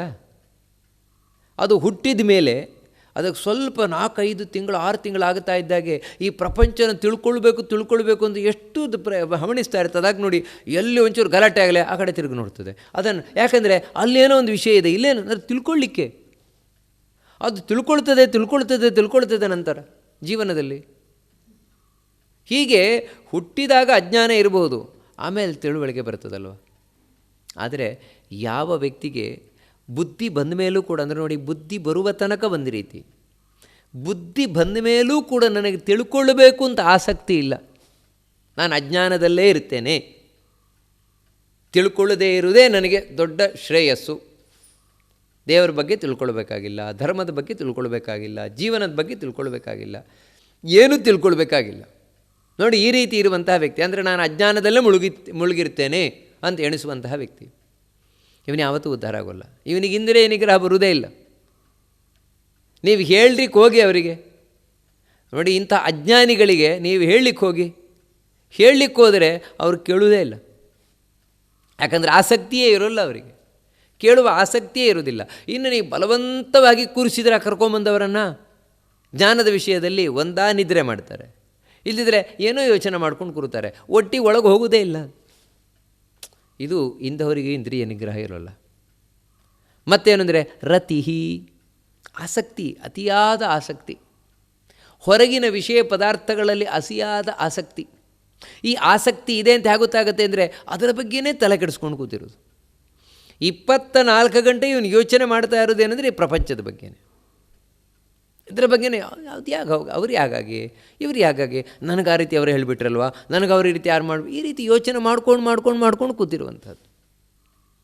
ಇದು ಒಬ್ಬ ಮನುಷ್ಯನಿಗೆ ಇಂದ್ರಿಯ ನಿಗ್ರಹವನ್ನು ತಂದುಕೊಡೋದಿಲ್ಲ. ಯಾರಿಗೆ ಈ ರೀತಿ ಇಲ್ಲ ಅವನು ಇಂದ್ರಿಯ ನಿಗ್ರಹ ಉಳ್ಳವನಾಗಿರ್ತಾನೆ. ಅಂದರೆ ಇವೆಲ್ಲ ಏನಂತ ಹೇಳಿದ್ರೆ ನಮ್ಮ ಜೀವನದಲ್ಲಿ ಯಾವ ರೀತಿ ನಾವು ಇರಬೇಕು ಅಂತ ತಿಳಿಸ್ತಾ ಇರೋದು. ನಾವು ನಮ್ಮ ಜೀವನವನ್ನು ಸರಿ ಮಾಡಿಕೊಂಡ್ವಾ ಅಂದರೆ ನಾನು ಸುಳ್ಳು ಹೇಳೋದು ಬಿಟ್ಟೆ, ಅದೇ ರೀತಿ ಚಾಡಿ ಕೊಡ್ತಾನೆ ಬೇಡ, ನನಗೇನಾಗಬೇಕಾಗಿದೆ, ಅವರದ್ದು ಇವ್ರಿಗೆ ಹಚ್ಚಿ ಹಾಕೋದು, ಇವರದ್ದು ನನಗೆ ಹಾಕಬೇಕು, ಅದನ್ನು ನಾನು ಮಾಡಲಿಕ್ಕೆ ಹೋಗಲಿಲ್ಲ. ಅದೇ ರೀತಿ ಆಸೆ ಇಲ್ಲ, ಅಯ್ಯೋ ಏನು ನೋಡಿದರೆ ಸಾಕು, ಅದು ನೋಡಬೇಕು, ಇದು ನೋಡಬೇಕು, ನೋಡಲೇಬೇಕು, ತಿನ್ನಲೇಬೇಕು, ಇಲ್ಲ, ಆ ರೀತಿ ಇಲ್ಲ. ಯಾರಿಗೂ ನನ್ನಿಂದ ಕೆಟ್ಟದ್ದು ಮಾಡಲಿಕ್ಕೆ ಹೋಗೋಲ್ಲ. ಆದರೆ ನೋಡಿ, ಜೀವನದಲ್ಲಿ ಇನ್ನೊಬ್ರಿಗೆ ಒಳ್ಳೇದು ಮಾಡಬೇಕು, ಇಲ್ಲದ್ರೆ ಸುಮ್ಮನೆ ಇದ್ದು ಬಿಡಬೇಕು, ಕೆಟ್ಟದ್ದೊಂದು ಮಾಡಲಿಕ್ಕೆ ಹೋಗಬಾರ್ದು. ಮತ್ತೇನಂತ ಹೇಳಿದ್ರೆ ತಿಳ್ಕೊಳ್ತಾ ಇದ್ದೇನೆ, ಏನಾದರೂ ತಿಳ್ಕೊಳ್ತಾ ಇದ್ದೇನೆ, ತಿಳುಗಬೇಕು ಅಂತ ಆಸಕ್ತಿ. ಅದೇ ರೀತಿ ಆಸೆ ಇಲ್ಲ, ಅಂದರೆ ಈ ಆಸಕ್ತಿ ಇದಿಲ್ಲ. ರತಿ ಅಂದರೆ ಬೇಕು, ಅದು ಬೇಕು, ಇದು ಬೇಕು, ಇಲ್ಲ, ಆ ರೀತಿ ಇಲ್ಲ. ಯಾವಾಗ ಈ ರೀತಿ ಇರ್ತಾನೆ ಅದರೊಟ್ಟಿಗೆ ಲೋಕದ್ವೇಷ. ಇನ್ನೊಂದು ಲೋಕದ್ವೇಷ ಅಂತ ಹೇಳಿದ್ರೆ ಯಾರನ್ನೂ ಕಂಡ್ರಾಗೋಲ್ಲ. ನೋಡಿ, ಇವೆಲ್ಲ ಏನಂದರೆ ಮೆಂಟ್ಯಾಲಿಟಿಗಳು. ಕೆಲವ್ರಿಗೆ ಯಾರಂದರೆ ಯಾರನ್ನೂ ಕಂಡ್ರಾಗೋಲ್ಲ, ಅವರನ್ನು ಕಂಡ್ರಾಗೋಲ್ಲ, ಇವರನ್ನು ಕಂಡ್ರಾಗೋಲ್ಲ, ಇನ್ನೊಬ್ಬರನ್ನು ಕಂಡ್ರಾಗೋಲ್ಲ, ಮತ್ತೊಬ್ಬರನ್ನು, ಮನೆಯಲ್ಲೇ ಯಾರನ್ನು ಕಂಡ್ರಾಗೋಲ್ಲ, ಎಲ್ಲೂ ಯಾರನ್ನು ಕಂಡ್ರಾಗೋಲ್ಲ. ನೀವು ಯಾರ ಬಗ್ಗೆ ಬೇಕಾದರೆ ಹೇಳಿರಿ, ಅವರ ಹತ್ರ ಒಂದು ದೋಷ ಹೇಳ್ತಾರೆ. ಯಾರ ಬಗ್ಗೆ ಬೇಕಾದ್ರೆ ಹೇಳಿ, ನೀವು ಒಂದು ದೋಷ ಹೇಳ್ತಾರೆ ಅವರು. ಯಾಕಂದರೆ ಕಂಡ್ರಾಗೋಲ್ಲ ಅವರಿಗೆ, ಯಾರನ್ನು ಕಂಡ್ರಾಗೋಲ್ಲ. ನೋಡಿ, ಇದು ಒಂದು ಮೆಂಟ್ಯಾಲಿಟಿ. ಇಂಥವರಿಗೆ ಇಂದ್ರಿಯ ನಿಗ್ರಹ ಇರಲಿಕ್ಕೆ ಸಾಧ್ಯವೇ ಇಲ್ಲ. ಯಾಕಂತೇಳಿದ್ರೆ ಅದಕ್ಕೆ ಕಾರಣ ಏನಂದರೆ, ಯಾರನ್ನೂ ಕಂಡ್ರೆ ಆಗದೇ ಇರಲಿಕ್ಕೆ ಕಾರಣ ಎರಡು. ಆ ವ್ಯಕ್ತಿ ಅಹಂಕಾರಿ, ಅಥವಾ ಆ ವ್ಯಕ್ತಿ ಮಾತ್ಸರ್ಯದಿಂದ ಕೂಡಿದವನು. ಒಳಗಿನಿಂದ ನೆಗೆಟಿವ್ ತುಂಬ ಇದೆ, ನೆಗೆಟಿವ್ ಥಾಟ್. ನೋಡಿ, ಈ ಕಾರಣದಿಂದಾಗಿ ಆ ವ್ಯಕ್ತಿಗೆ ಯಾರನ್ನೂ ಕಂಡ್ರಾಗೋಲ್ಲ. ಅಲ್ಲಿ ಯಾಕೆ ಕಂಡ್ರಾಗೋಲ್ಲ ಅಂದರೆ, ಯಾರೇ ಒಬ್ಬ ವ್ಯಕ್ತಿಯನ್ನು ನೋಡಿದರೂ ಕೂಡ ಮೊದಲು ಆ ವ್ಯಕ್ತಿಗೆ ಕಾಣೋದೇ ದೋಷ, ಯಾವುದೇ ಒಳ್ಳೆಯ ಗುಣ ಕಾಣಲ್ಲ. ಯಾವಾಗ ದೋಷ ಕಂಡು ಕೂಡಲೇ ಅವನನ್ನು ಕಂಡ್ರಾಗೋಲ್ಲ. ಇದೇ ಆಗುವಂಥದ್ದು. ಅಥವಾ ಆ ವ್ಯಕ್ತಿ ಏನಂದರೆ, ಎಲ್ಲ ಕಡೆ ನೋಡೋದೇನಂತೇಳಿದ್ರೆ, ನನಗೆ ಯಾರು ವ್ಯಾಲ್ಯೂ ಕೊಡ್ತಾರೆ, ನನಗೆ ಯಾರು ಬೆಲೆ ಕೊಡ್ತಾರೆ, ಬೆಲೆ ಕೊಡಲ್ವಾ, ಅವನು ಕಂಡ್ರಾಗೋಲ್ಲ. ನೋಡಿ, ಈ ರೀತಿ ಇದು ಲೋಕದ್ವೇಷ. ಅದೇ ರೀತಿ ಅತಿಮಾನಶ್ಚ ಅಂಥೇಳಿದರೆ, ತನ್ನ ಬಗ್ಗೆನೇ ಅತಿಯಾದಂತಹ ಮಾನ ಅಂಥೇಳಿದರೆ, ನಾನೇ ಎಲ್ಲ ನನ್ನಿಂದಲೇ ಆಗೋದು, ನನಗೆಲ್ಲ ತಾಕತ್ತಿದೆ, ನಾನು ಹಾಗೆ ಮಾಡಿಬಿಡ್ತೇನೆ, ನಾನು ಹೀಗೆ ಮಾಡಿಬಿಡ್ತೇನೆ. ಈ ರೀತಿ ತನ್ನ ಬಗ್ಗೆನೇ ತಾನು ಏನೇನೇನೇನೋ ತಿಳ್ಕೊಂಡು ಕೂತಿರುವಂಥದ್ದು. ಇದು ಇಂದ್ರಿಯ ನಿಗ್ರಹ ಇಲ್ಲದೇ ಇರುವಂತಹ ಸಂಕೇತ. ಇದು ಒಳಗಿನಿಂದ ಈಗೋ ಅಂತ ಹೇಳ್ತೇವಲ್ವ, ಈಗೋ ಇದು ಇರಬಾರ್ದು ವ್ಯಕ್ತಿಗೆ. ಮತ್ತೇನು ಅಂತ ಹೇಳಿದರೆ, ವಿವಾದಂಚ, ಜಗಳ. ಯಾವಾಗ ನೋಡಿದ್ರೂ ಜಗಳ ಮಾಡ್ತಾ ಇರೋದು. ಏನಾದರೂ ವಿಷಯದಲ್ಲಿ ವಿವಾದ ಇದ್ದೇ ಇರ್ತದೆ, ಅನ್ನೋದು ಚರ್ಚೆ ಇದ್ದೇ ಇರ್ತದೆ. ಆ ಚರ್ಚೆ ಒಳ್ಳೆ ಸೌಹಾರ್ದವಾದ ಚರ್ಚೆ ಅಲ್ಲ, ಜಗಳಗಂಟತನ. ಏನಾದರೂ ಒಂದು ನಮ್ಮಲ್ಲಿ ಹೇಳ್ತಲ್ಲ, ಅಯ್ಯೋ ಕಾಲು ಕೆರ್ಕೊಂಡು ಜಗಳಕ್ಕೆ ಬರ್ತಾರೆ ನೋಡಿ, ಇಂಥ ಅಭ್ಯಾಸ. ಕಾಲು ಕೆರ್ಕೊಂಡು ಜಗಳಕ್ಕೆ ಬರೋರು ಎಲ್ಲ ಕಡೆ. ಇವರಿಗೇನ್ರಿ ಇಂದ್ರಿಯ ನಿಗ್ರಹ ಇರ್ತದೆ? ಯಾವ ಇಂದ್ರಿಯ ನಿಗ್ರಹ ಇರ್ತದೆ ಇವರಿಗೆ? ಇಲ್ಲವೇ ಇರಲ್ಲ ಅಂತ ಹೇಳ್ತದೆ. ನಿಮಗೆ ಇಂದ್ರಿಯ ನಿಗ್ರಹ ಇದೆಯಾ, ದಮ ಇದೆಯಾ, ಆದಷ್ಟು ಈ ಕಾಲು ಕೆರ್ಕೊಂಡು ಜಗಳಕ್ಕೆ ಹೋಗೋದು ಕಡಿಮೆ ಮಾಡಿರ್ತೀರಿ. ಬೇಡ ನಮಗೆ ಅಂತ. ಇದಾಗಲ್ಲ. ಒಂಚೂರು ಸಣ್ಣ ಸಣ್ಣ ವಿಷಯಕ್ಕೂ ಜಗಳ. ಇಲ್ಲ, ಇವರಿಗೆ ಇಂದ್ರಿಯ ನಿಗ್ರಹ ಇರೋಲ್ಲ. ಮತ್ತೇನೆಂದರೆ ಪ್ರಾಣಿ ಪೀಡನಂ ಅಂತ ಹೇಳ್ತಾರೆ. ಆದಷ್ಟು ಇವುಗಳು ಇನ್ನೊಬ್ಬರಿಗೆ ಹಿಂಸೆ ಕೊಡೋದು, ಪ್ರಾಣಿಗಳಿಗೆ ಹಿಂಸೆ ಕೊಡೋದು ಇಂದ್ರಿಯ ನಿಗ್ರಹ ಇಲ್ಲದೇ ಇದ್ದಾಗ. ಇದು ಇಂದ್ರಿಯ ನಿಗ್ರಹ ಇದೆಯಾ, ಆದಷ್ಟು ಅಹಿಂಸೆ. ನಮ್ಮಿಂದ ಇನ್ನೊಬ್ಬರಿಗೆ ಹಿಂಸೆ ಆಗಬಾರ್ದು. ಇದು ಹಾಗಲ್ಲ, ಹಿಂಸೆ ಮಾಡ್ಕೊಂಡಿರೋದು. ನನಗೇನಾಗಬೇಕಾಗಿದೆ, ನಾನೊಬ್ಬ ಚೆನ್ನಾಗಿದ್ದರೆ ಸರಿ ಅಷ್ಟೇ. ಈ ರೀತಿ ಸ್ವಾರ್ಥಿ, ಹಿಂಸೆಗೆ ಕಾರಣ ಸ್ವಾರ್ಥ. ಆಮೇಲೆ ಪರಿವಾದ ಅಂತ ಹೇಳ್ತಾನೆ. ಇನ್ನೊಂದು ಯಾವುದು ಅಂತ ಹೇಳಿದ್ರೆ ಪರಿವಾದ ಅಂತ ಹೇಳಿದ್ರೆ, ಇನ್ನೊಬ್ಬರ ಬಗ್ಗೆ ಪರಿಪರಿಯಾಗಿ ಮಾತಾಡೋದು, ಏನೇನೋ ಬಾಯಿಗೆ ಬಂದಾಗ ಮಾತಾಡೋದು. ಗೊತ್ತಿಲ್ಲ ನಮಗೆ. ನೋಡಿ, ಯಾವತ್ತು ಇನ್ನೊಬ್ಬರ ಬಗ್ಗೆ ಗೊತ್ತಿಲ್ಲದೆ ಮಾತಾಡಲಿಕ್ಕೆ ಹೋಗಬಾರ್ದು. ನನಗೆ ಗೊತ್ತಿಲ್ಲ ಹೇಳಿ, ಅವ್ರ ಬಗ್ಗೆ ನನಗೆ ಗೊತ್ತಿಲ್ಲ. ಇನ್ನೊಬ್ಬರು ಏನಾದರೂ ಹೇಳ್ತಾ ಇದ್ದಾರೆ ಅಂದರೆ, ಹೌದಾ ಸ್ವಾಮಿ, ಏನೋ ನಮ್ಗೆ ಗೊತ್ತಿಲ್ಲ. ಇದು ಹಾಗಲ್ಲ. ನನಗೆ ತಲೆಗೆ ತೋಚಿದ್ದನ್ನು ಹುಡಿಸಿ ಮಾತಾಡೋದು ಇನ್ನೊಬ್ಬರ ಬಗ್ಗೆ. ಪರಿವಾದ ತುಂಬ ತಪ್ಪಿದು. ಯಾವತ್ತೂ ಆ ರೀತಿ ಮಾತಾಡಬಾರದು ಇನ್ನೊಬ್ಬರ ಬಗ್ಗೆ. ಅದರಲ್ಲೂ ನಮಗಿಂತ ಹಿರಿಯರೇನಿದ್ದಾರೆ, ದೊಡ್ಡವರೇನಿದ್ದಾರೆ, ಅವ್ರ ಬಗ್ಗೆ ಅಂತ ಹೇಳಲಿಕ್ಕೆ ಹೋಗಲೇಬಾರದು. ಆ ರೀತಿ ನಾನು ಹೇಳ್ತಾ ಇದ್ದೇನಾ, ಇಂದ್ರಿಯ ನಿಗ್ರಹ ಇಲ್ಲ ಅಂತಲೇ ಅರ್ಥ. ಯಾಕಂದರೆ ನಾಲಿಗೆಯ ಮೇಲೆ ನಿಯಂತ್ರಣ ಇಲ್ಲ, ನಾಲಿಗೆಯ ಚಾಪಲ ಬಿಟ್ಟಿಲ್ಲ. ಅದಕ್ಕೆ ಹೇಳ್ತಾರಲ್ವ, ಆಚಾರವಿಲ್ಲದ ನಾಲಿಗೆ ನಿನ್ನ ನೀಚ ಬುದ್ಧಿಯ ಬಿಡೋ ನಾಲಿಗೆ, ವಿಚಾರವಿಲ್ಲದೆ ಪರರ ದೂಷಿಸುವುದಕ್ಕೆ ಚಾಚಿಕೊಂಡಿರುವಂಥ ನಾಲಿಗೆ ಅಂತ ಅದಕ್ಕೆ ಬೈಯೋದು. ಇನ್ನೊಬ್ಬರನ್ನು ಕುರಿತು ದೂಷಣೆ ಮಾಡೋದು, ಇನ್ನೊಬ್ಬರ ಬಗ್ಗೆ ಟೀಕೆ ಮಾಡೋದು ಅಂದರೆ ಈ ನಾಲಿಗೆಗೆ ಭಾರಿ ಖುಷಿ. ಯಾಕಂದರೆ ಇಂದ್ರಿಯ ನಿಗ್ರಹ ಇಲ್ಲ, ಇಲ್ಲೆಲ್ಲ ಉದ್ಧಾರ ಆಗೋಲ್ಲ ಅಂತ. ಇವೆಲ್ಲ ನಮ್ಮಲ್ಲಿ ಕೆಟ್ಟ ಗುಣ ಇತ್ತು ಅಂದರೆ ಯಾವತ್ತಿಂದ ಯಾವತ್ತಿಗೂ ಉದ್ಧಾರ ಆಗೋಲ್ಲ. ನೀವು ಹೊರಗಿಂದ ಎಷ್ಟು ಬೇಕಾದರೂ ಪೂಜೆ ಮಾಡಿ, ಪುನಸ್ಕಾರ ಮಾಡಿ, ಜಪ ಮಾಡಿ, ಹೋಮ ಮಾಡಿರಿ, ಏನು ಮಾಡಿದ್ರೂ ಉದ್ಧಾರ ಆಗೋಲ್ಲ. ಯಾಕೆ ಅಂತ ಹೇಳಿದ್ರೆ ಒಳಗಿನ ಕೊಳಕನ್ನೇ ತೆಕ್ಕೊಂಡಿಲ್ವಲ್ಲ. ಯಾವತ್ತು ದೇವ್ರ ಪೂಜೆ ಮಾಡಬೇಕಾದ್ರೆ ಮೊದಲು ದೇವ್ರ ಕೋಣೆ ಶುದ್ಧ ಆಗಬೇಕು ಬಿಡುವೋ. ದೇವರ ಕೋಣೆಯನ್ನು ಶುದ್ಧ ಮಾಡಿಕೊಳ್ಳದೆ ದೇವ್ರ ಕೋಣೆಗೆ ಇಡೀ ಗಲೀಜಾಗಿತ್ತು ಅಂದರೆ ಅಲ್ಲಿ ಕೂತ್ರಿ ಏನ್ರಿ ಪೂಜೆ ಮಾಡಲಿಕ್ಕಾಗತ್ತೆ? ಆ ಪೂಜೆ ಯಾವ ಪ್ರೀತಿ ಕಾರಣ ಆಗುತ್ತೆ, ಯಾವ ದೇವ್ರ ಪ್ರೀತಿ ಕಾರಣ ಆಗುತ್ತೆ? ನಾವು ಯೋಚನೆ ಮಾಡಬೇಕಾದ ತಾನೆ. ಮೊದಲು ಕ್ಲೀನ್ ಮಾಡಿಕೊಳ್ಬೇಕು, ದೇವರ ಕೋಣೆ ಸ್ವಚ್ಛ ಮಾಡಿಕೊಳ್ಬೇಕು. ಹಾಗೆ ನನ್ನ ಮನಸ್ಸನ್ನು ಸ್ವಚ್ಛ ಮಾಡಿಕೊಳ್ಬೇಕು. ಸ್ವಚ್ಛ ಆಗಿದೆಯೋ ಇಲ್ವೋ ನೋಡ್ಕೊಳ್ಳೋದು ಹೀಗೆ. ನನ್ನ ಮನಸ್ಸು ಎಷ್ಟು ಗಲೀಜಾಗಿದೆ, ನನ್ನ ಮನಸ್ಸು ಎಷ್ಟು ಸ್ವಚ್ಛವಾಗಿದೆ, ಇಲ್ಲೇ ನೋಡ್ಕೊಳ್ಬೇಕು ನಾವು, ಗೊತ್ತಾಗುತ್ತೆ. ಈ ಎಲ್ಲ ದುರ್ಗುಣಗಳು ನಮ್ಮಲ್ಲಿದೆಯಾ, ಕೊಳಕೆ ಅಂತಾರೆ ಮನಸ್ಸು. ಬಿಡ್ತಾ ಬರಬೇಕು, ಸ್ವಚ್ಛ ಮಾಡ್ಕೊಳ್ತಾ ಬರಬೇಕು. ಆವಾಗ ಮಾತ್ರ ದೇವರ ಆರಾಧನೆಗೆ ಕಾರಣ ಆಗುತ್ತೆ. ಅಂದರೆ ಇಂದ್ರಿಯ ನಿಗ್ರಹ ಬರ್ತದೆ. ಇಂದ್ರಿಯ ನಿಗ್ರಹ ಬಂತ ಆವಾಗ ದೇವ್ರ ಪೂಜೆಗೆ ಸರಿಯಾಗತ್ತೆ, ದೇವರ ಆರಾಧನೆಗೆ ಚೆನ್ನಾಗಾಗತ್ತೆ. ಅದರಿಂದಾಗಿ ಹೇಳ್ತಾ ಇರುವಂಥದ್ದು. ಇನ್ನು ಪರಿವಾದ ಅತಿವಾದಶ್ಚ. ಒಂದು ಪರಿವಾದ ಅಂತ ಹೇಳಿದ್ರೆ ಸಿಕ್ಕಾಪಟ್ಟೆ ಮಾತಾಡುವಂಥದ್ದು. ಇನ್ನೊಂದು ಅತಿವಾದಶ್ಚ. ಅತಿವಾದ ಅಂತ ಹೇಳಿದ್ರೆ ವೇಸ್ಟ್ ಮಾತುಗಳು. ಅತಿಯಾದ ಮಾತು ವೇಸ್ಟ್. ನೋಡಿ, ಯಾವತ್ತು ಮಾತು ಮುತ್ತು ಅಂತ ಹೇಳ್ತೇವೆ, ಮಾತೇ ಮುತ್ತು ಅಂತ. ಅಂದರೆ ಮುತ್ತಿಗೆ ಎಷ್ಟು ಬೆಲೆ ಇದೆಯೋ ಮಾತಿಗೆ ಅಷ್ಟು ಬೆಲೆ ಇದೆ. ಅದಕ್ಕೋಸ್ಕರ ಎಲ್ಲಿ ಎಷ್ಟು ಅವಶ್ಯಕತೆ ಇದೆಯೋ ಅಷ್ಟೇ ಮಾತಾಡಬೇಕು. ಒಂದು ಶಬ್ದವನ್ನು ಹೆಚ್ಚು ಮಾತಾಡಬಾರ್ದು. ಅದಕ್ಕೆ ಹೇಳ್ತೇವಲ್ವ, ತೂಕದ ಮಾತು ಅಂತ. ಅಂಗಡಿಯಲ್ಲಿ ಸಾಮಾನನ್ನು ಯಾವ ರೀತಿ ತೂಗಿ ಕೊಡ್ತಾರೆ ಹಾಗೆ ನಾವು ಮಾತನ್ನು ಹೊರಗೆ ಹಾಕಬೇಕು. ಇದನ್ನು ವೇದವೇ ಹೇಳುತ್ತದೆ. ಯಾವ ರೀತಿ ಹಿಟ್ಟು ಜರಡಿ ಹಿಡಿದ ಮೇಲೆ ಕೆಳಗೆ ಬರ್ತದಲ್ವ ಶುದ್ಧವಾದದ್ದು, ಆ ರೀತಿ ನಾವು ಶೋಧಿಸಿ ಮಾತಾಡಬೇಕು ಹೊರಗೆ ಅಂತ. ಏನು ಮಾತಾಡಬೇಕು, ಎಷ್ಟು ಮಾತಾಡಬೇಕು ಅಷ್ಟೇ ಮಾತಾಡಬೇಕು, ಒಂದೂ ಹೆಚ್ಚು ಮಾತಾಡಬಾರ್ದು. ಹೀಗೆ ಇದ್ರೆ ಖಂಡಿತ ನಿಮಗೆ ಇಂದ್ರಿಯ ನಿಗ್ರಹ ಇದೆ. ಹಾಗಿಲ್ಲ. ಮತ್ತೇನು ಅಂತ ಹೇಳಿದ್ರೆ, ನಾಲಿಗೆ ಇದೆ ಅಂತ ಹೇಳೋದು ಬಿರ್ರಿ ಮಾತಾಡ್ತಾನೆ ಇರೋದು. ಸ್ವಲ್ಪವೂ ಇಂದ್ರಿಯ ನಿಗ್ರಹ ಅಲ್ಲ, ಇಲ್ಲವೇ ಇಲ್ಲ. ಅಂದರೆ ನೋಡಿ, ಮನುಷ್ಯನ ಮನಸ್ಸನ್ನು ನಾವು ಕಂಡುಕೊಳ್ಳಲಿಕ್ಕೆ ಇರುವಂತಹ ಸುಲಭವಾದ ಸಾಧನ ಯಾವುದು ಅಂದರೆ ಬಾಯಿ. ಮನುಷ್ಯನ ಬಾಯಿ ಎಷ್ಟು ಸ್ವಚ್ಛವಾಗಿರ್ತದೆ, ಮನಸ್ಸು ಅಷ್ಟು ಸ್ವಚ್ಛವಾಗಿದೆ ಅಂತ.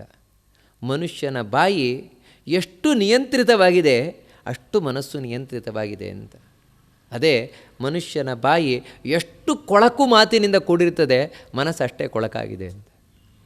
ಅದೇ ರೀತಿ ಆ ಮನುಷ್ಯನ ಬಾಯಿ ಎಷ್ಟು ಚಂಚಲವಾದ ಮಾತಾಡ್ತಾ ಇರ್ತದೆ, ಹರಟೆ ಮಾತಾಡ್ತಾ ಇರ್ತದೆ, ಅದು ತಿಳಿಸ್ತದೆ ಈ ವ್ಯಕ್ತಿಗೆ ಸ್ವಲ್ಪವೂ ಕಂಟ್ರೋಲ್ ಇಲ್ಲ, ಮನಸ್ಸಿನ ಕಂಟ್ರೋಲ್ ಇಲ್ಲ. ಎಲ್ಲ ಅದಕ್ಕೆ ಹೇಳುವಂಥದ್ದು ಮಾತು ಮನಸ್ಸು ಎರಡು ಗಂಡ ಹೆಂಡತಿ ಅಂತ. ಈಶ್ವರ ಪಾರ್ವತಿಯಿಂದ. ಮಾತು ಪಾರ್ವತಿ, ಮನಸ್ಸು ಈಶ್ವರ. ಅವರಿಬ್ಬರು ಅನ್ಯೋನ್ಯವಾಗಿದ್ದರೆ ಮಾತ್ರ ಚೆನ್ನಾಗಿರ್ತದೆ ಅಷ್ಟೆ, ಇಲ್ಲಿದ್ರೆ ಪ್ರಯೋಜನ ಇಲ್ಲ. ಅದಕ್ಕೋಸ್ಕರ ಮಾತು ಯಾವತ್ತೂ ತೂಕದ್ದಾಗಿರಬೇಕು, ಅತಿಯಾದ ಮಾತನಾಡಬಾರ್ದು. ಈ ಅತಿವಾದ ಅನ್ನುವಂಥದ್ದೇನಿದೆ ಅದು ಕೆಟ್ಟದ್ದು. ಅದೇ ರೀತಿ ಪರಿತಾಪ ಅಂತ ಹೇಳ್ತಾರೆ. ಪರಿತಾಪ ಅಂದರೆ ಯಾವತ್ತೂ ದುಃಖಿಸಿಕೊಂಡಿರುವಂಥದ್ದು, ಅಂದರೆ ಡಿಪ್ರೆಷನ್, ಎಲ್ಲದಕ್ಕೂ ಡಿಪ್ರೆಷನ್. ಈ ಮನುಷ್ಯನ ಕೆಲವು ಅದೇ ರೀತಿ, ಇದು ಒಂದು ಆ ಇಂದ್ರಿಯ ನಿಗ್ರಹ ಇಲ್ಲದೆ ಇರುವ ಸಂಕೇತ. ನಿಮಗೆ ಏನೇ ಆಗಲಿ ಜೀವನದಲ್ಲಿ ದುಃಖವೇ. ಅಯ್ಯೋ, ನನ್ನ ಜೀವನದಲ್ಲಿ ಹೀಗಾಗ್ಬಿಡುತ್ತಲ್ವಾ, ನೋಡಿ ಹೀಗೇನೆ ಎಲ್ಲವೂ, ಅಯ್ಯೋ ನನಗೆ ಹೀಗಾಗ್ಬಿಡುತ್ತಲ್ವ. ನೋಡಿ, ನಿಮಗೆ ಇವಾಗ ಉದಾಹರಣೆಗೆ ಒಂದು ಮದುವೆ, ಒಳ್ಳೆ ಹುಡುಗಿ ಮದುವೆ ಆಯಿತು, ಅಯ್ಯೋ ಈ ಒಳ್ಳೆ ಹುಡುಗಿ ಮದುವೆ ಆಯ್ತಲ್ಲಪ್ಪ, ಅಲ್ಲ ಏನು ರೀ ಅದರಲ್ಲಿ ಏನಿದೆ ಅಂತ ಹೇಳಿದರೆ, ಅಯ್ಯೋ ಈ ಮದುವೆ ಆಗಿದ್ದು ಹೆಚ್ಚು ಹಚ್ಕೊಂಡ್ಬಿಡ್ತಾನಲ್ವ ನನಗೆ. ನೋಡಿ, ಎಲ್ಲವೂ ನಮಗೆ ತಾಪತ್ರಯವೇ. ದುಡ್ಡು ಬಂತ ತಾಪತ್ರಯ, ದುಡ್ಡು ಬರಲಿಲ್ವಾ ತಾಪತ್ರಯ, ಹೆಚ್ಚು ದುಡ್ಡು ಬಂತ ತಾಪತ್ರಯ, ಎಲ್ಲವೂ ತಾಪತ್ರಯವೇ.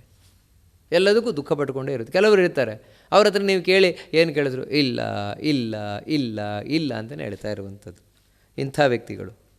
ಅದೇ ರೀತಿ ಕ್ಷಮೆ ಇಲ್ಲ. ಅದೇ ರೀತಿ ನಾವು ಹಿಂದೆ ಧೃತಿ ಅಂತ ನೋಡಿದ್ವು, ಅಂದರೆ ಅಚಲವಾದ ನಿಲುವೇ ಇಲ್ಲ, ಚಂಚಲತೆ. ಮತ್ತು ಇನ್ನೊಬ್ಬರೊಟ್ಟಿಗೆ ಯಾವತ್ತೂ ಹೊಂದಾಣಿಕೆಯ ಬದುಕೇ ಇಲ್ಲ, ಎಲ್ಲೂ ಹೊಂದಾಣಿಕೆ ಮಾಡ್ಕೊಳ್ಳಲ್ಲ, ಯಾರೊಟ್ಟಿಗೂ ಹೊಂದಾಣಿಕೆ ಇಲ್ಲ, ನಮಗೊಟ್ಟು ಅವರೊಟ್ಟಿಗಾಗೋಲ್ಲ, ನಮಗೆ ಇವರೊಟ್ಟಿಗಾಗೋಲ್ಲ, ಇಂಥ ಒಂದು ಬದುಕು. ಅದೇ ರೀತಿ ಪಾಪಕೃತ್ಯಂ, ಪಾಪ ಮಾಡುವುದರಲ್ಲಿ ಬಹಳ ಆಸಕ್ತಿ, ಹಿಂಸೆ, ಇವೆಲ್ಲವೂ ಕೂಡ ವಾಸ್ತವಿಕವಾಗಿ ಒಬ್ಬ ವ್ಯಕ್ತಿಯಲ್ಲಿ ಇಂದ್ರಿಯ ನಿಗ್ರಹ ಇಲ್ಲದೇ ಇದ್ದಾಗ ಇರುವ ದೋಷಗಳು. ಈ ಎಲ್ಲ ದೋಷಗಳನ್ನು ಬಿಟ್ಟುಕೊಂಡು ಬಂದ್ವಾ ಸಹಜವಾಗಿಯೇ ಆ ವ್ಯಕ್ತಿಯಲ್ಲಿ ಇಂದ್ರಿಯ ನಿಗ್ರಹ ಇರ್ತದೆ, ಅದೇ ನಮ್ಮನ್ನು ದೇವರ ಬಳಿ ಕೊಂಡೊಯ್ತದೆ ಅಂತ ಸನತ್ಸುಜಾತರು ಬಹಳ ಸುಂದರವಾಗಿ ನಮ್ಮ ಜೀವನದಲ್ಲಿ ನಾವು ತಿದ್ದುಕೊಳ್ಳಬೇಕಾದ ಅಂಶವನ್ನು ತಿಳಿಸ್ಕೊಂಡು ಹೋಗ್ತಾರೆ. ಉಳಿದ ಇನ್ನೂ ಏನು ಸನತ್ಸುಜಾತರ ಮಾತಿದೆ ಅದನ್ನು ಮುಂದೆ ನೋಡೋಣ ಅಂತ ಹೇಳ್ತಾ ಉಪನ್ಯಾಸವನ್ನು ಮಧ್ವಾಂತರಗತ ಭಗವಂತನಿಗೆ ಅರ್ಪಣೆಯನ್ನು ಮಾಡೋಣ. ಶ್ರೀಕೃಷ್ಣ ಅರ್ಪಣಮಸ್ತು.